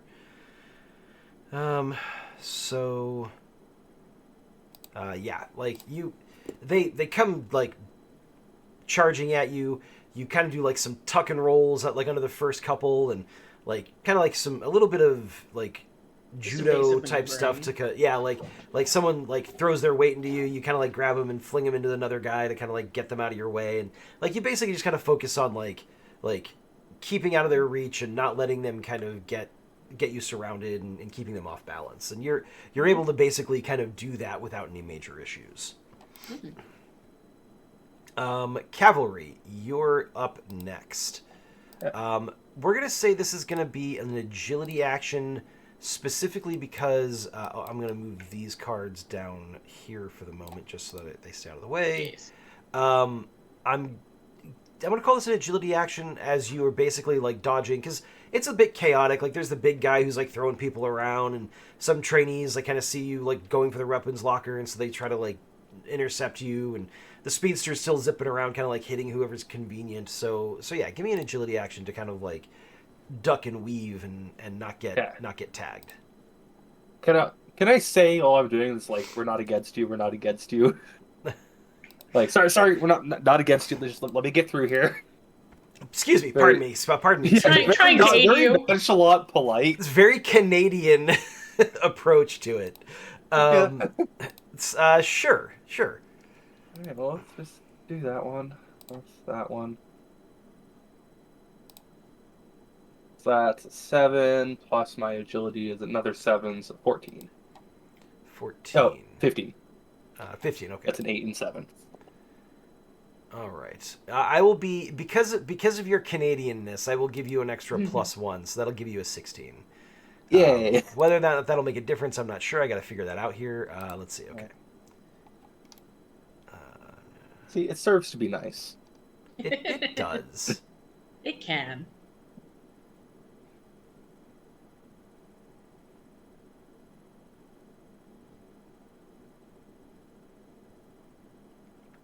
Kashira says this Canadian approves. Thank you, Kashira. Yeah. All right, yeah. So as you're kind of like, ducking out of the way of these attacks, and like, someone kind of turns and you're like, I'm not here to fight you. They're like, oh, okay, and they kind of like turn around and like, there's a few different responses. The statue guy kind of picks someone up and throws him, and then kind of turns and catches sight of you, and a tendril of hair suddenly like rips whips itself out and like flings itself at you, almost like a big tentacle. And you manage to duck underneath it, but it definitely swipes at you and smacks into someone else that was like right behind you. So you'll definitely want to keep an eye out for this guy. But I have a quip of saving for that. you do successfully make it to the weapons locker. Mads, what are you doing during all this? I am waiting for an opportune time to hack into the PA system and then use my manipulation to try to get people in the building to do something, such as attack Coach if I could be that convincing, or cause havoc, or start the fire alarm. Something I would basically To want the to. left. Yeah. All right, give me. I'm kind of waiting for an opportune moment. Give me. You. I'm more than willing to say you can tap into the PA system. That's not a problem. Give me. Tell me what it is you're trying to get them to do, and then I'll have you do a willpower action.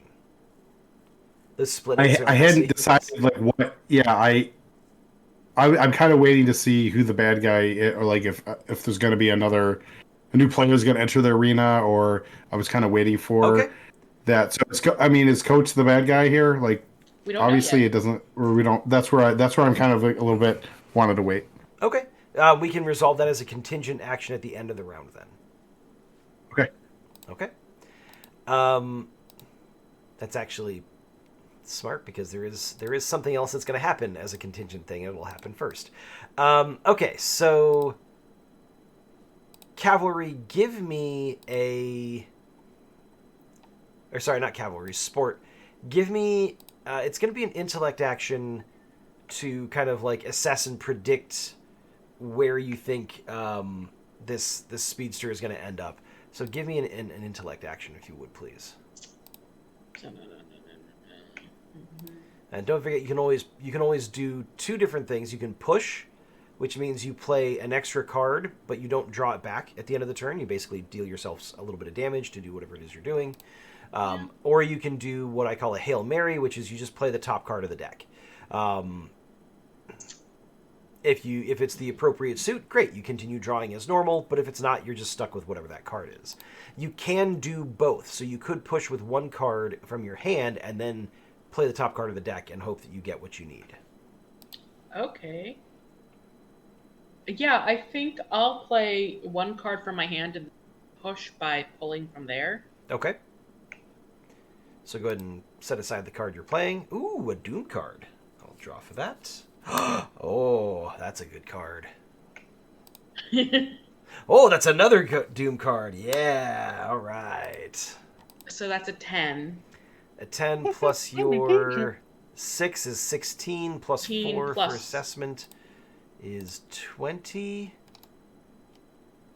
All right. I'm going to say you're not going to get any information about his ability scores for this because you're specifically trying to anticipate what he's doing. But that's still... I'm just trying to... the intention is to trip and then extensively nullify. Okay.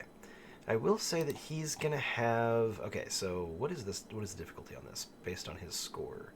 So it's going to be that plus that. So then plus that. Okay. And then because of that, I think I will... You know what? I think I am going to add that to this because of how difficult that is. So... Okay.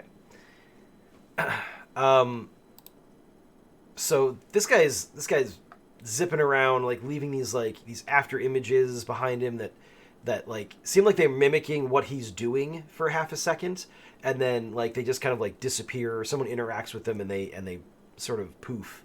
And as a result, he goes running by, and you stick your foot out, and you think you've tripped him, like you are pretty sure you should have gotten him, but as you stick your foot out, like one of these like sort of after image illusions kind of like passes right through your foot and disappears, and you see him like probably about a yard away, kind of like skids to a halt on the mat. He turns and he looks at you and he's like, "Nice try, that was close," and he turns and zips back off. Is there anything I can do? Yeah, there's nothing I can do Mortimer or do it myself to make that happen. Unfortunately not. Yeah, no. Okay. Okay, so now we're going to discard some cards. Cavalry, why don't you go and draw your one card back, and then Sport, you'll draw your one card back. I have regeneration. Is that... Yes, that won't come into play until next round based on what the narrator draw is, yeah. Okay. So you only draw one card for now. Wait, yep. Wouldn't I... Why can't I draw... Oh, you just... Yeah. Because you pushed, so one of those cards doesn't Okay, I thought it was... Okay, okay. Push essentially counts as like damage towards yourself. Yep, exactly. Okay, I wasn't sure if push was the same as if you take two cards. Okay, sounds good. So, Mads, as you're kind of like keeping an eye on everything, you hear some people outside. There's a bit of a commotion, and you see one guy, like he kind of like pulls a young woman away as like a bunch of bricks kind of like come clattering down to the concrete, and like this is outside the coffee shop. Correct. Yes. So you kind of see that, and then you look back at your screen, and you see vitriol like kind of like drop down through a hole in the ceiling that they've basically cut using their corrosive spit. Like there's like some caustic droplets that kind of fall and hit some of the mats, and they kind of sizzle, and then vitriol drops in, and is very clearly going to attack the trainees again.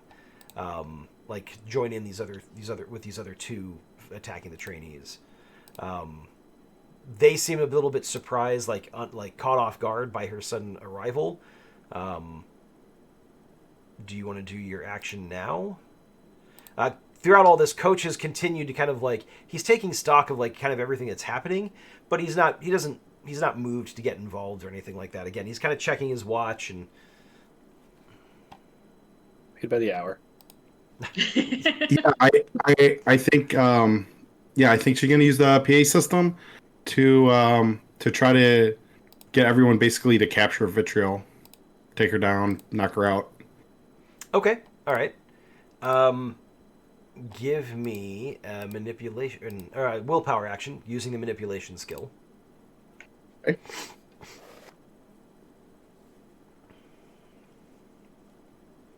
Do.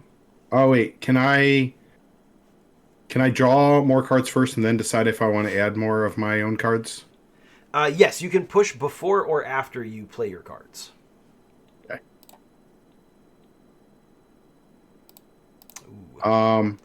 I'm gonna push with the Doom card, and I'm making this interesting because I'm have to like say something. I'm in the middle of a coffee shop, and whatever I'm saying is like saying directly into my computer, but it's obviously gonna cause a disturbance at the coffee shop. Like what? I like that. That's good. Okay. So that's going to give you a total of 9 and 6 is 15, plus your will power of 9 is 24, plus your manipulations give you another 4, so 28.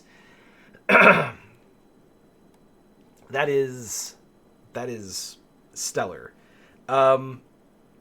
Yeah, so you...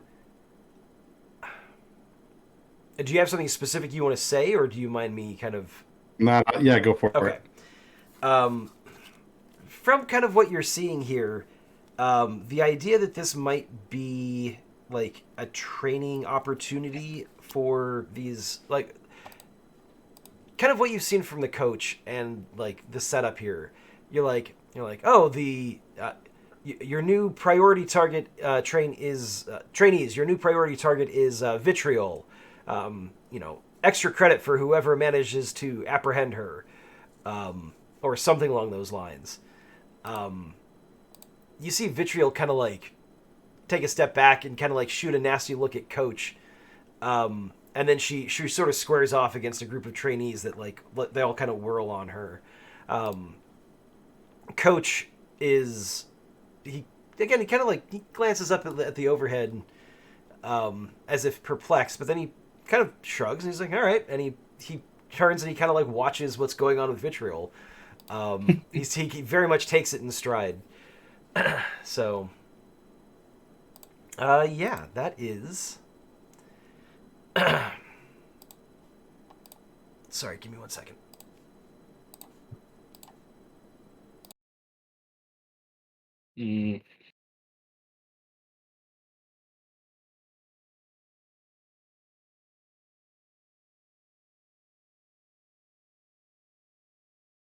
I have two torn theories in my head. I've got a pretty solid thought. I think what's going on here. Well, either this is just conveniently like some supervillains attacking. It's a training exercise. Yeah, well, 100%. like yeah, This is a training exercise. This was intentional. yeah. This is a lot of commercial destruction for a training exercise. Okay, so go ahead and draw your card back. Mads, perfect. There you go. And then I'm going to get rid of that. And AJ, Yes. cavalry. You got to the door, like you managed to evade all that, and so you grab you basically haul one of the dudes up, wave his arm in front of the scanner. It takes a second to kind of get the right angle, but then it beeps and the door pops open. Yeah. I'm gonna play the event on here. I'm gonna discard one of my Doom cards to trigger that event. The lights in the building go out, and as previously mentioned, there are no windows in this room. Basically, as the thing triggers, the RFID scanner downstairs had been ripped off the wall. Like there's Mads, maybe you see this. There's a little like, like spurt of electricity and sparks, and then all the lights go out. The cameras seem to be on some sort of backup generator, and there are like those red emergency lights, but it's very confusing. It's difficult to kind of keep track of everything that's going on because it's chaos and poorly lit.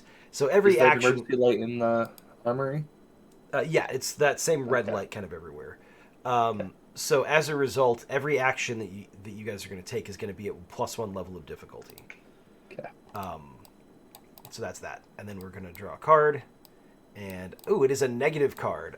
So no heroes heal, unfortunately. Not even sport with the regeneration. And it is a 6 of intellect for this turn's narrator card. So,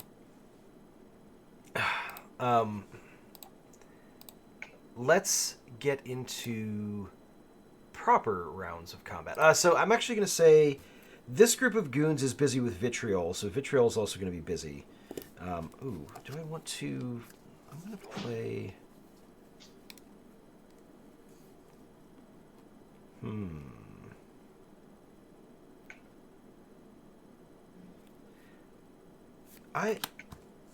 I'm going to play some of these cards on that interaction so that I don't have to worry about keeping track of stuff. I just want to say who's going to win.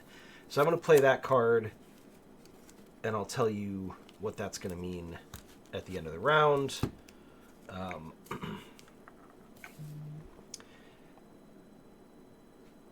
These guys are going to continue attacking Sport, because Sport is right there. Actually, no. Weren't they No, I all take that directed back. to go after Vitriol? They were, not all of them did, just the ones that were closest to her. These guys actually are going to go, they're not going to go after Sport, I take that back. They're basically going to make a charge for the weapons locker now that it's open to arm themselves. And I'm going to play a Doom card called Weapons Cache, so they will successfully have weapons at the end of this round. But that's what they're spending their turn doing. Cavalry, what are you doing this round? What do they have for weapons in here? Ooh, Kasher has given me a Doom card, and then, disappeared in a little puff of chaos. Thank you, Kashra, for the Doom card. Oh, I'm going to use that card. That's a good event card for this situation. Thank you. And then on her way out says, good luck, everyone. So, appreciate that. All right, so, yeah, Cavalry, what do you want to do this round? What is there for weapons in this room? There are pretty much all conventional firearms that you could think about, that are reasonable for a single person to have. So there are pistols, there are shotguns, there are assault rifles, there are submachine guns. There are swords. One thing I will say is that, actually, are there assault rifles and submachine guns? No. Pretty much all of the firearms in here, now I'm going to retcon that, are the kinds of things you might expect to see someone use at a target shooting range. So they're the kind of high-tech looking pistols that shoot low caliber rounds but are really good for marksmanship, accuracy, things like that. The rifles... Is there marksmanship long rifles still? Yes, yeah, there are. There are also a number of different swords.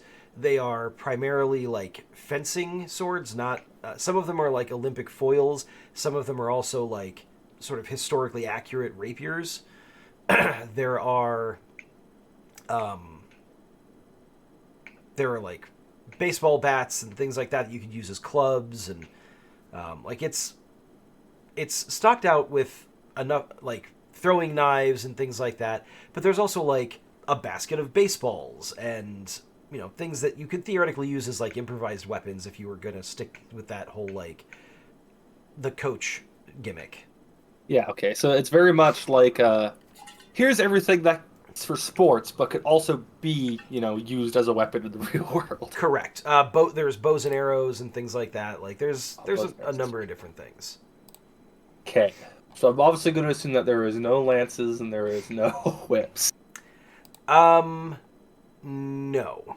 No, unless they have fencing or was it jousting class here? I doubt it. Yeah, unfortunately not. They basically just get one person to act as like the horse on both sides, and Yeah, it's like chicken in the pool, but you have a yeah, lance. it's a very slow joust. Yeah. Okay, so uh, fencing sword, whips, marksmanship, and are all these are all rifles that would be lethal if I shot someone, right? Yes, correct. Okay. I'm going to go for one of the historically accurate Spanish rapiers. Okay. You have a sword. I'm proficient in swords, You are proficient so with swords, yes. I was like, it's either that or the guns, but I don't really want to kill anyone. So I mean, like if you're shooting the big statue person with it, then that might not be quite so bad. yeah, but these are also really tiny caliber rifles, so True, true. 22 isn't going to do much against a weeping angel. So That's true. This is a sword +2, by the way, so it will add 2 damage to any successful attack with it, just so you know. nice, perfect. All right, so you have armed yourself. What would you like to do with that now at this point? There are a number of these trainees that are basically, like I said, kind of like pushing around you and like they're grabbing weapons and things like that. They almost don't seem to like clock you as a threat. It's kind of that scene in like, where the good guy like shows up. It's like Mad Mardigan fighting the Kale's army at the castle when all of a sudden the Hydra thing rears its head and they all rush outside the gates and they're all like, "Wow, that was crazy!" And they're like, "Yeah, yeah," and then they realize Mad Mardigan's the person they're there to kill. Yeah, But they don't necessarily have that like, "Oh, we need to kill this person." They just like, you're there, you're getting a weapon. just they're all on person board. there. Yeah. Yeah, He opened the door for us. Clearly she's on our side. yeah. So I go to grab the sword and I come back out, and Cavalry's personal goal is also vitriol right now. Okay, all right. But if she's kind of being dogpiled or attempted to be dogpiled She right is. now, I am probably going to join sport and try to catch the speedster right now. Okay. So are you trying to like lunge at the speedster or? Yeah, I guess I'm gonna try and do like a similar assessment check of some sort to see that like I guess like if they're gonna start coming this way, can I just like stand in front of them with a sword, Okay, sure. That'll get them to stop? gotcha. I didn't stab you. You ran onto You the tip of my you sword. ran into my sword. Yeah. All right, that's fair. Sport. What are you gonna do this round? So if I'm aware that you are going speedster, then sport is going to pivot and is going to go for our strong person, Okay. our strong hair man, or individual, I should say. We don't have gender. And Statue. strong statue. And their intention is to. I think their intention is to attempt to like observe how they're moving so that they can hopefully get like a drop in to their movements to kind of actually no what they're gonna do is because like yeah I think what they're gonna do actually sorry I did a rethought That's okay. is they want to reach out with their emotion control Okay. and kind of just or actually yeah and just kind of sap all of the like energy and just like fill them with like complete exhaustion. There's just like nothing in the tank. It's just like this deep depressed like why am I even moving fall to the ground, just apathy. Okay. Mads, what are you gonna? Actually, sorry. The The speedster is. I think the speedster is going to turn around and Run into try the it. knife 10 times. Well, no. It's going to try to slam into Sport, because Sport just tried to trip him. He seems like he's like, all right, that was clever. I'm willing to play ball. So that's what he's going to do. The big guy is going to. Oh wow, big guy is smarter than I realized. So actually, this all works out from a. This all works out. The big guy is going to again try and kind of lumber forward and swing at Cavalry, who's basically like planted her feet. Yeah, it's like a little like everybody's attacking each other rather. Whatever. Yeah. And is basically going to try to like swat Cavalry aside. So that'll be that. Mads, what are you doing this round? What was the general reaction after me like yelling some stuff into my computer? Around the coffee shop, I think that. Well, let's an aura reading. Okay. You get some weird looks, and people kind of like immediately surrounding you get up and like kind of move, but otherwise, like it's modern day. People do. It's New Jersey. Like people do like FaceTime calls and whatnot on whatever. So they're a little bit like weirded out about it, but they're not terribly upset. Nobody's like freaking out or calling the cops or whatever. It's New Jersey. This is maybe the 7th most weird thing they've seen today. Yeah. Okay. Yeah, Especially considering the fact that some of the masonry fell from the top floor, just like just crashed onto the sidewalk. So people are like a little bit preoccupied with that. So you're still in the clear if you want to keep doing stuff. Sadi, if I want to cause, yes, we're going to cause chaos. I'm going to turn on the fire alarm and the sprinkler system. In the coffee shop? Speedster? No, in the building, in the training building. So the alarm is already kind of going off. The sprinkler system. All right, yeah. Do you need to take an action for that? I won't require you to make a card play on this one. Okay. It'll happen as a contingent thing, so it won't happen right away, but it'll affect the next round. So. Okay. Yeah, I think that's the way that we'll do that. So you're not playing any cards, so we don't have to resolve anything for you.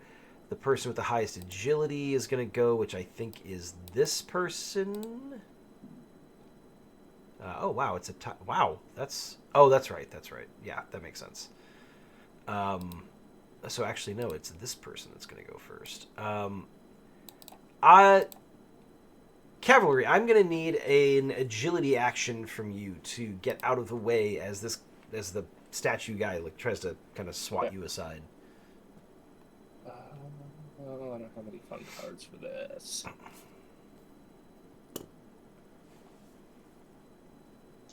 And just guess go high. It's not a bad choice. 15. 15, and you don't have... Nope, okay, so just a straight 15. All right. I'm going to move this over here just so I can kind of keep track of it. And I will tell you what happens at a later time. So let's see, that's going to be... All right, well, it's a number. He's going to go next. I am going to need an agility action from Sport to get out of the way of the Speedster. Remind me really quickly. Yeah. If I pull from the top of the deck, that's still pushing it, and I won't get a card back from that. No. So pulling from the top card of the deck is a Hail Mary. That does not affect your hand at all. However, you can only do one Hail Mary per session. Oh, per session. Yep. Okay. Pushing you can do more often, but if you don't have a full hand of cards and you push, then stuff can happen. So.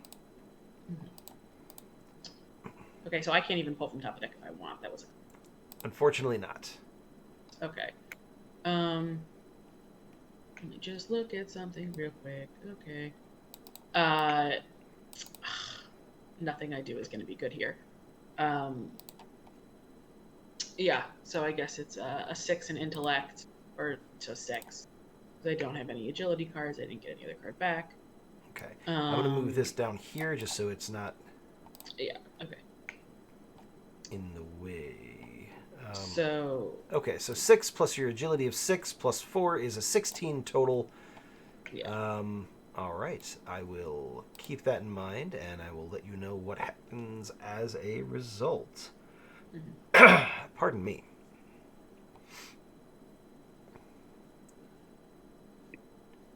But does okay? So yeah. Huh. All right. So that's that. That's that. Oh, the guys that just arm themselves with guns. That's what they're doing this round. So we're not going to worry about them. Cavalry, your agility is the next highest, so you get to make your action against the speedster. This is going to be a strength action because you're using swords. Okay. Guess we'll use the strength card. Okay. Plus that. 8. Plus Plus swords is 10. No, 12. 14. Oh wait, sorry. Four from swords is 12. Plus 6 for your strength. Yeah, is going to be an 18 total. Yeah. Okay. So 18. And he's got.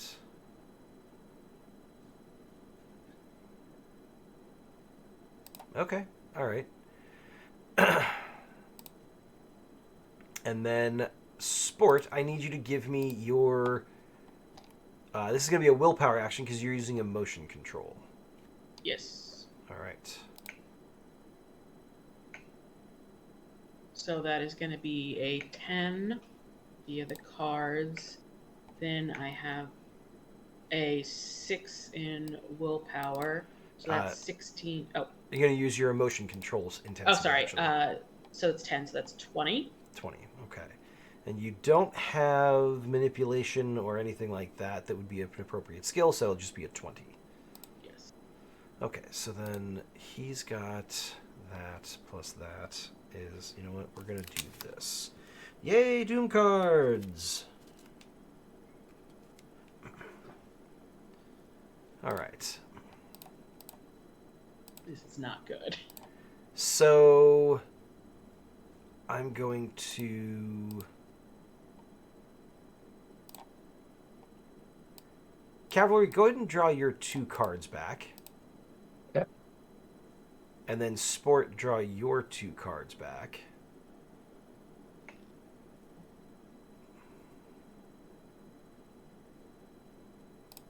Mads, you are not in any kind of danger, so you're fine. Cavalry, you did get hit by the statue for a total of, it was an 18, and your attempt to get out of the way was 15, right? Yeah. 6. Wait, which one was it? It was this one, right? Yeah. Yep. Yeah, so 15. Yeah, okay. So yeah, you do get hit. It's going to be 18 points of damage minus your strength of 6. So you're going to have to discard 10 points worth of cards. Isn't that 12? 18. Yes, 18 minus 6 is 12. Yes, thank you. I hate to kick myself in the foot. But... I cannot math. Honesty is the best policy. You know what? I appreciate the honesty. Discard 10 points worth of cards. Okay, so that's going. There goes the Doom card. All right. Yeah, so whenever you discard a Doom card for damage, I don't draw a card for it because you've already taken... You're already getting beat. You've already been hit. Yeah, I'm not going to make it worse. All right, and I'll get rid of Clea here. Okay. Because I don't need willpower. All I right, like so that number of the 6. that's that resolved, so that's good. Sport, you also got hit by the speedster for 14, 20 points of damage minus your strength, which is going to be 14 points worth of cards. So that will knock you out, it seems. Yeah. So go ahead and discard your points of your cards. Your manipulation control, as you get smacked by the speedster, one thing you notice is that the target of what you're doing doesn't respond the same way as most people that you've used this ability on. You are pretty sure this thing is not human. Okay. So he goes down and he knows what he did work. Correct. And like Spicy. it felt alien to like your kind of like your empathic kind of connection you form with people as you are like, and manipulating their emotions. So at least you got some potentially useful information out of that. Cavalry, you do manage to hit the speedster with your sword, because he was focused so much on hitting sport, because that's going to be, let me just make sure I do the math on this right. 9 plus 6 is 15, and then can't use that because you used it for that. So 15, and your total was also 18. your total was an 18. That's right, because it was 18. Okay, so you're gonna do 20 points of damage minus his strength of 5 is 50. Oof, ouch. Okay.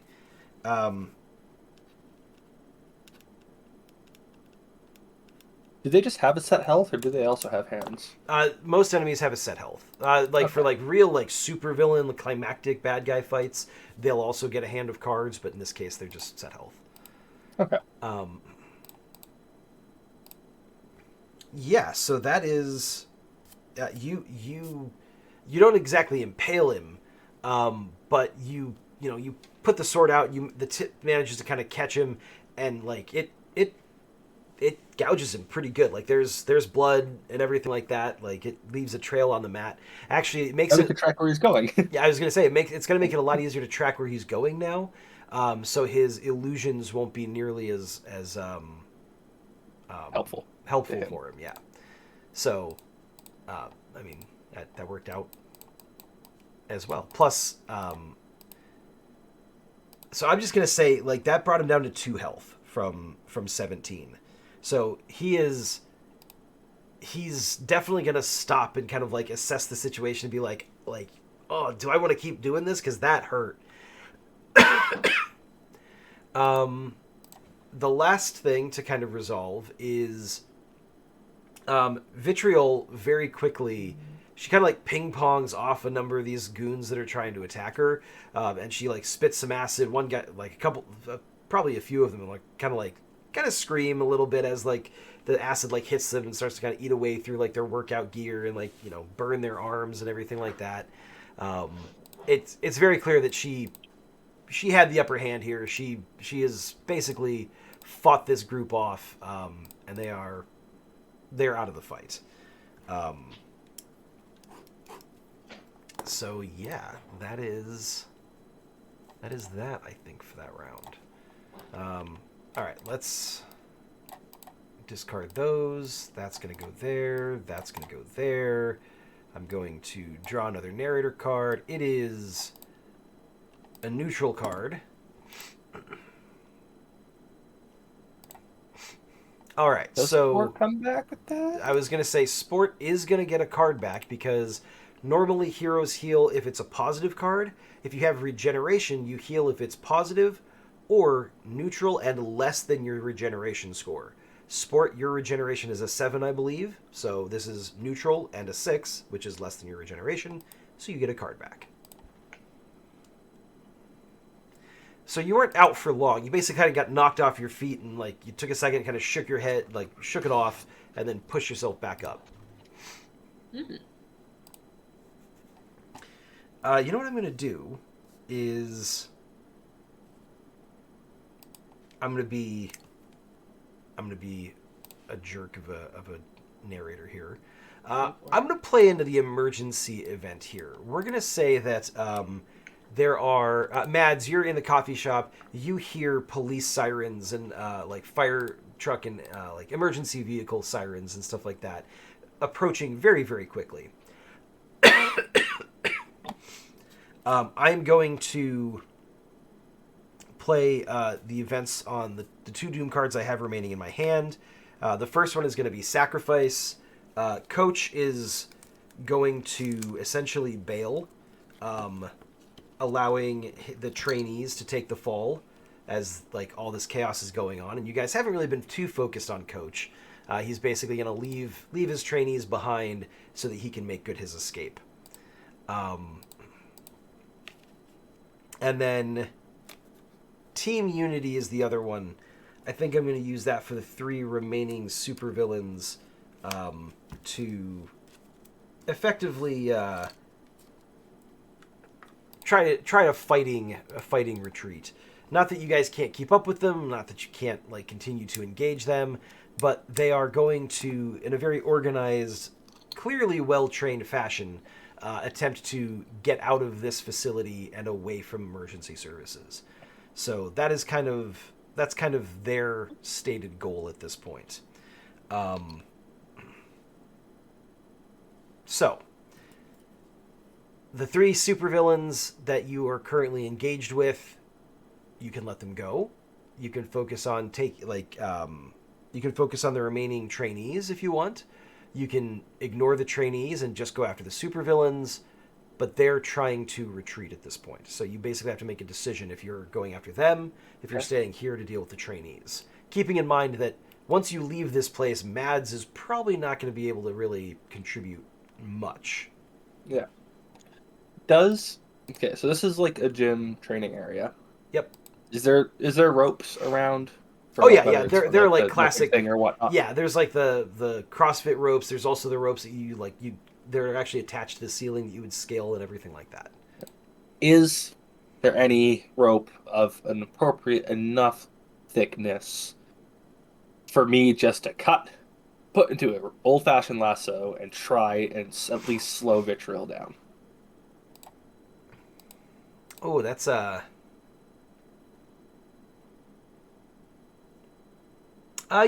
we'll say there is. Okay. That's what I'd like to do. Okay. Lasso Vitriol and try and grab her and pounce her, essentially, before she can get away. Okay. That's gonna make that. Okay. Sport, what would you like to do this round? What's your focus? That's so hard. I have a question. Is doing anything with code question? I'm gonna say yes, specifically because you had not really been keeping track of him. You weren't engaging with him at all. You were focused on the other people, and That's fair. he is capitalizing on that to basically be like, well, I'm gonna leave them to take the heat, and I'm out. Mm-hmm. So I think then his next step is the speedster. Okay. So he is going to try and switch to because Mads is going after. Although Vitriol's more important than the speedster. Yeah. So actually, you know what? The speedster is whatever. Vitriol's more important. So I think what I'm going to do is kind of a repeat of the form, instead aimed at Vitriol, of trying to just make her give up her will to anything. Just huge apathy. Okay. Mads, what would you like to do this round? I would like to tune into the police scanner. Okay, all right. Um, I'm going to say that doesn't require an action or anything like that. I'll even I'll let you have that um, because police scanners are like they're technically illegal, but they're easy enough to get and like to just monitor that bandwidth or that frequency. So yeah, you're able to switch over to that no problem. What are you looking for specific information or? Um, I guess the first is what they know, if they know anything about what's going on. Um, that might reveal potentially connections to whatever's going on in law enforcement if they happen to like know what's going on or like where they're headed because we don't really like this just kind of random building still. Um, and I then forgot that so the sprinklers do kick in because you did that last round, which is yeah, going to make anything super speed related a little bit trickier. So that's gonna pan out well against both the speedster and vitriol. Just saying. May I make a suggestion? Sure. absolutely. It would be really great if the people on the police radio were that they already had two assets that were on their side who happened to look like sport and cavalry so that they don't arrest us. Yeah, can I That's try that? sure. Real quick though, just kind of what you get from listening. Um, they actually don't really know the nature of the emergency. They just know that there's been some sort of alarm that has triggered on the premises. Some people are reporting like some sort of a disturbance, possibly violent in nature. They did hear like sounds of gunshots or something like that, but they don't know exactly what they're walking into. So, do you get the feeling that they're going to form a perimeter and they're basically going to wait for like, you know, SWAT or some other specialists to come in and assess the situation? But yeah, Okay. if you would like to basically kind of tap into them into that frequency and sort of let them know that your friends are there, you Let's can do commit that. a felony. I'm just googling a fun fact. It is legal to own and use a police scanner. You're just not allowed to transmit the police scanner. Oh, interesting. You're allowed, I always thought you it are was legally like, allowed to just listen. Depends where. Yeah, you can download. I can download apps on my phone and listen to like state police all day, and then some localities have encrypted radio, which you cannot break into with without committing a crime or that listen must to. that must be what I'm thinking of. I didn't realize it was illegal in some places. But It yeah, looks I mean, like it was if legal it's at if almost it's most places in the a States. lot of areas just have it over the open airwaves that anyone can listen to and are available on apps or with a normal radio setup. That's the way it should be. Um, We should be able to listen in on the police so we can know what they're doing. um, yeah, so I'm gonna transmit on a police frequency because I'm full of bad ideas today. Um, and say like basically superheroes on site. Um, and how should I describe the two of you as essentially the good guys? The lady with the prosthetic, the biker lady with the prosthetic arm, and the handsome So yeah, military setup. we got a biker lady with a prosthetic arm, and an Adonis with who doesn't do social real well. Okay. Give me a. We'll call this a willpower action. Not really manipulation. Persuasion might work. Law enforcement would work if you have that skill. Actually, I would allow that. I do not. No. Okay. Yeah, the Um, only social like willpower skills is manipulation and taunting. I'll give you a +1 for manipulation. It's kind of in the right realm. You're trying to get them to do what you want them to do, but it's not the full skill. So I'll give you a little bit of a boost from it. Okay. Um, do I have anything? No, this is not going to be a great. I'm going to push. So you can play the 1 as your edge card. So you can play that for free. Oh, okay. And then you can play that with the 6 and just take the 7 if you want. Or you can play the 6 as your push card and then do your Hail Mary where you just play off the top of the deck. So if you do it that way, you would only get to draw one card back at the end of the round, but you would get to play both the 1 and the 6 and whatever card is on top of the deck. Gotcha. Yes, that's what I would like to do. Okay. Boom. Oh, the 10 of Doom. Ooh, the event on that Doom card. So that I just drew is willpower of Explosion. 9 plus 10, that's 19, 20, 26, and then whatever you're giving me a manipulation. Okay, I mean that extra little +1 isn't going to matter. With that score, you already succeeded. Okay. But yeah, you basically kind of you jut it or you butt in. You kind of transmit that. There's definitely like a chorus of like, who the hell is on this frequency? Yada yada yada. But your cavalry, how open are you about your superheroic activity? Like, would people know you in your civilian form as this hero or no? I mean, I feel like, how do I put it? Regular bystanders would probably not put 2 and 2 together, but like, I don't know, any officer with, any sort of common sense. So I'll stop there, but Okay. they will they would probably put 2 and 2 together, riding a ghost horse with a leather jacket and a glowing right hand as opposed to riding a motorcycle in a leather jacket with a plastic right hand. That's Okay. So like they probably there's a bit of 2 and 2. they probably wouldn't recognize the description, but at the very least, like, they know that there are superheroes that operate in the area. So that will cause them to be at least a little bit,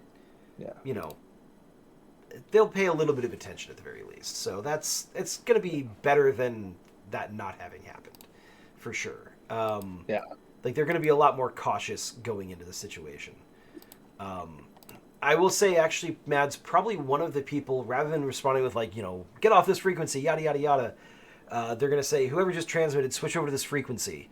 And then, like, they're basically going to be asking you for, like, reconnaissance. Like, what do you know about the situation? Basically, tell us what's going on so that we know what we're walking into. So that'll allow you to basically sort of coordinate with them as they respond to the situation.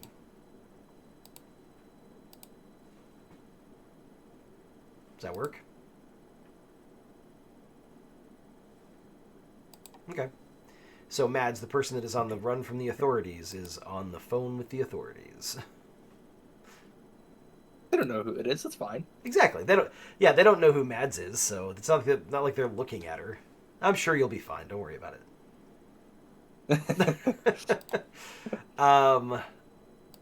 That look of skepticism is the reaction I'm going for whenever I say that as the GM. So thank you. You're welcome. Sure you want to do that? You could open the door. All right. So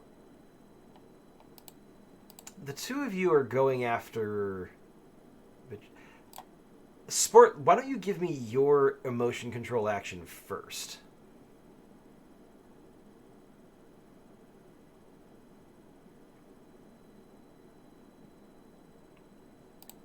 So that is a 7 plus 5, 13. which will be 12. 13, 12. and then 12.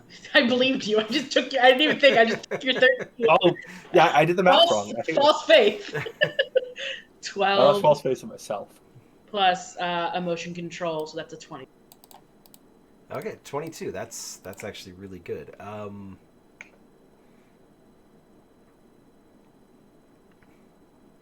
Okay.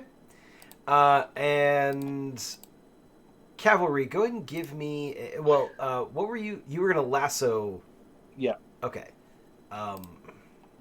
We're still counting.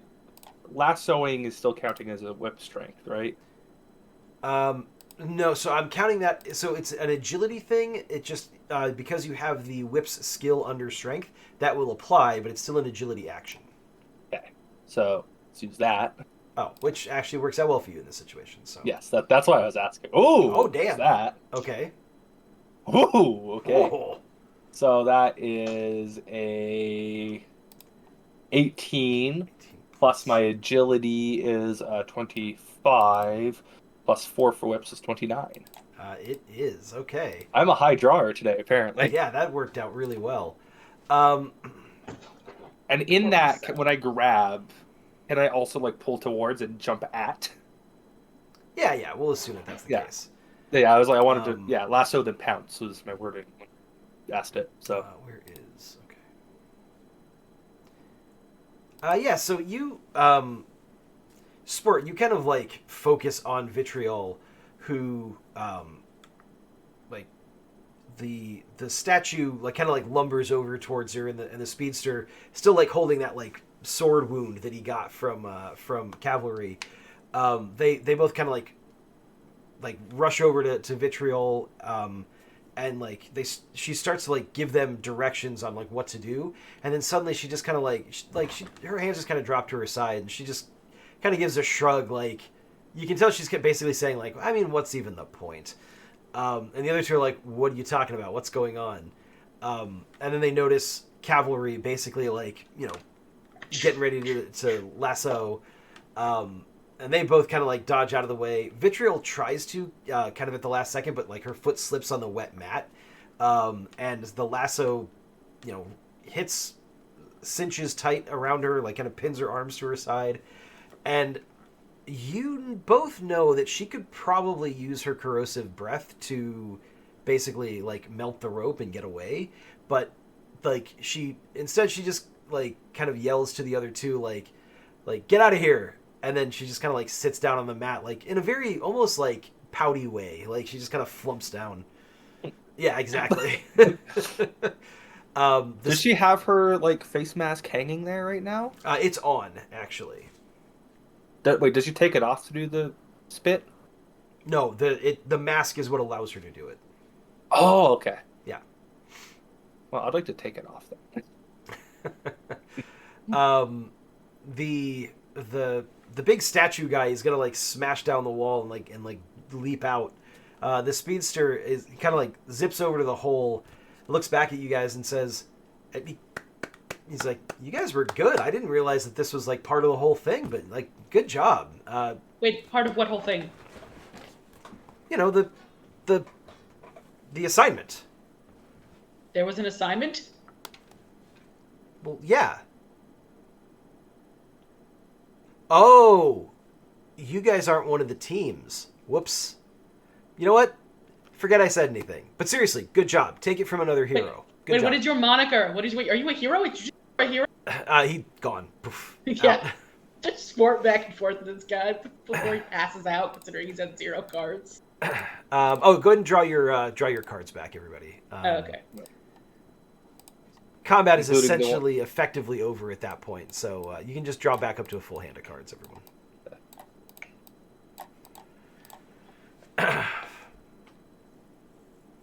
Yeah, so you have just met 2 of the NPCs that have not shown up yet in any Vigilantes Union.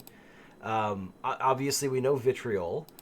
There's Zip, the speedster, who you'll have to find out more information about if you would like to.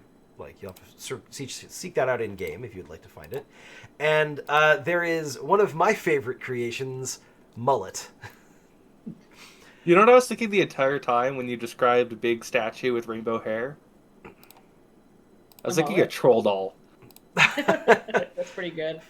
No, so Mullet is A mullet. technically Mullet is sentient alien hair that is able to animate humanoid figures when he crawls up on and like settles into on top of their head. So So it's that's a symbiote that just makes statues start to walk. yes, exactly. Cool. I got the idea from the Simpsons Treehouse of Horror episode where Homer gets the hair implant from Snake after Snake is executed. So yeah. Would that work on the Statue of Liberty? It's Let's not give those ideas to our GM. I'm giving more ideas to the GM. Screw you. No, don't. We're in New Jersey. We're almost there. I would say, generally speaking, probably not. It's too big, but that doesn't mean that it can't happen as part of a story moment. I feel like maybe if there's another alien that's a bigger mass of hair, it might work. Stop That- giving the that GM could work. ideas of things we I'm cannot giving the GM more handle. Sure, we can. Also, real We quick, just got Handle the wrecked. Statue of Liberty. as We a just got wrecked. as a final note, I have one Doom card left in my hand. I'm gonna go ahead and use it. Obviously, Coach isn't going to let his training facilities just fall into anybody's hands. So a countdown timer begins on a self-destruct sequence. I'm going to play the explosion event. Oh, no. It's a fairly contained explosion. It basically is just meant to destroy anything that might be, pertinent. Anything he doesn't want falling into the cop's hands or hero's hands or whatever. I'm keeping the sword. Okay, that's fine. You can keep this one. I think we drag Vitril out to the cops. Yeah, you take the mask off of her. She's actually a fairly normal looking person underneath the mask. It very clearly her super speed is clearly something that she can do, but I've actually noticed that a number of my villains have super speed. That's not intentional, but the super speed is something that she can do, but the breathing underwater, the corrosion, that all comes from the mask. It's like a specialized piece of equipment. So I'm really debating on keeping that for the breathing underwater. I'm not gonna lie. Honestly, do it. The authorities will not let you keep that. What if you just do it before they get there? Yeah. I, as the Before we go GM, out. will not let you keep that. That's not the way it that's works. that's a different. Okay, That's a different story. I'll yeah. Okay. Like, I'm just gonna steal Iron Man's armor. Why can't I?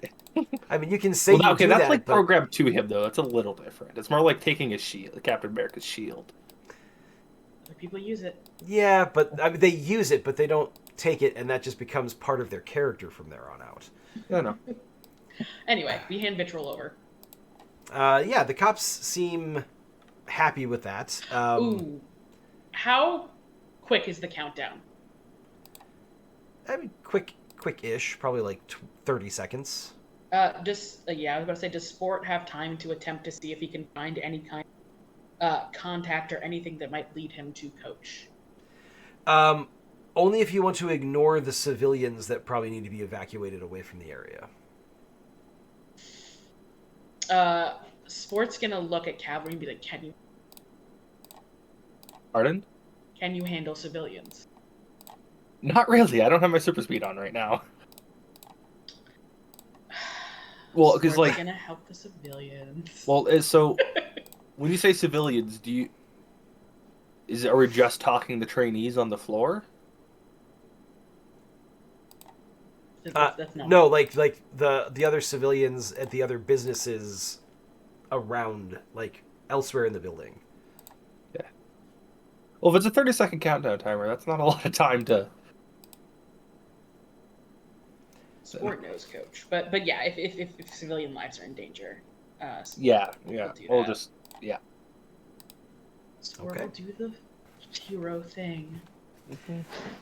Mads, I'm assuming that you probably make yourself scarce as they evacuate the building. You take that opportunity to Yeah, just blend in the crowd and probably get back to the computer shop. Okay. So the final panel for this particular comic is going to be kind of an aerial shot of Sport and Cavalry clearly helping people down the emergency stairs for the nightclubs and stuff like that, out onto the street as the thing counts down. Mads, you kind of see the purple hair and the handbag as part of the crowd as people disperse away from the building, and that'll be where this issue ends. But hey, you managed to catch Vitriol finally, and I should note that there is a news broadcast over dialogue bubbles scattered across that final panel.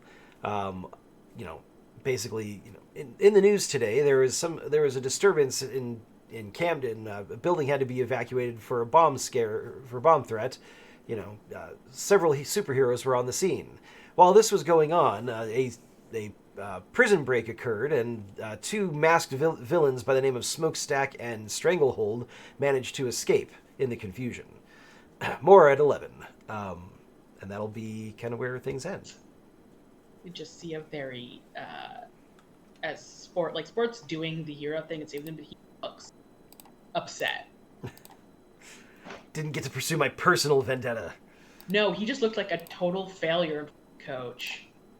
Like the last thing Coach saw was him not trip the speedster, use his powers incorrectly on something he couldn't without assessing it properly, get nothing. We all have bad days. Sport is bereft.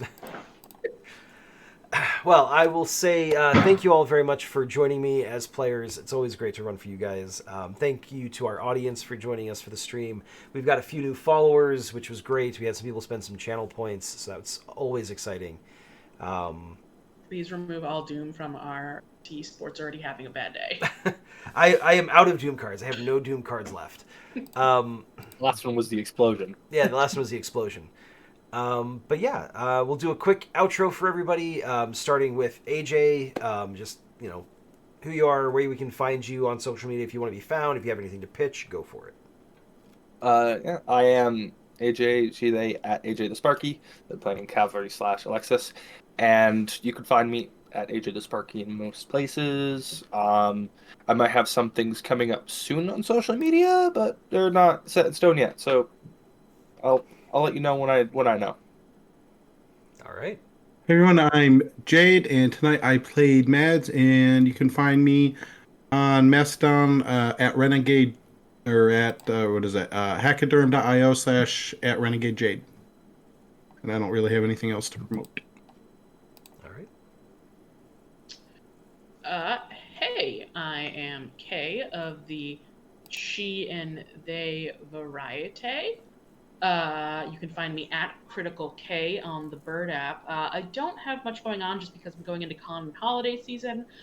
So instead, since we are in Philly, I'm just gonna plug the Greater Philadelphia Coalition Against Hunger.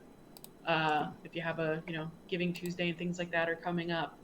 So since we are in the lovely city of Philly, why not give to help a unfortunate issue? Thank you. If you have any links for that, please send it over, and I'll toss it up in the chat real quick. And I am Ben Ravensdale, been the GM tonight, running this madness, wrangling these cats. You can find me. Ravensdale Publishing is my, social media info pretty much everywhere that matters. I have a stream coming up actually in less than half an hour over on Stolen Fires on Twitch. I'll be playing Public Access with a few friends of mine. It's a great game. Come check it out. And I also have a board game that I'm working on called Villains and Henchmen that I actually feel like we might have, it might be going into production in the next couple of months. So if you want to know more about that, you can always look up Villains and Henchmen or just search Ravensdale Publishing on Google. Either one of those terms will probably come up with it because it's kind of my thing.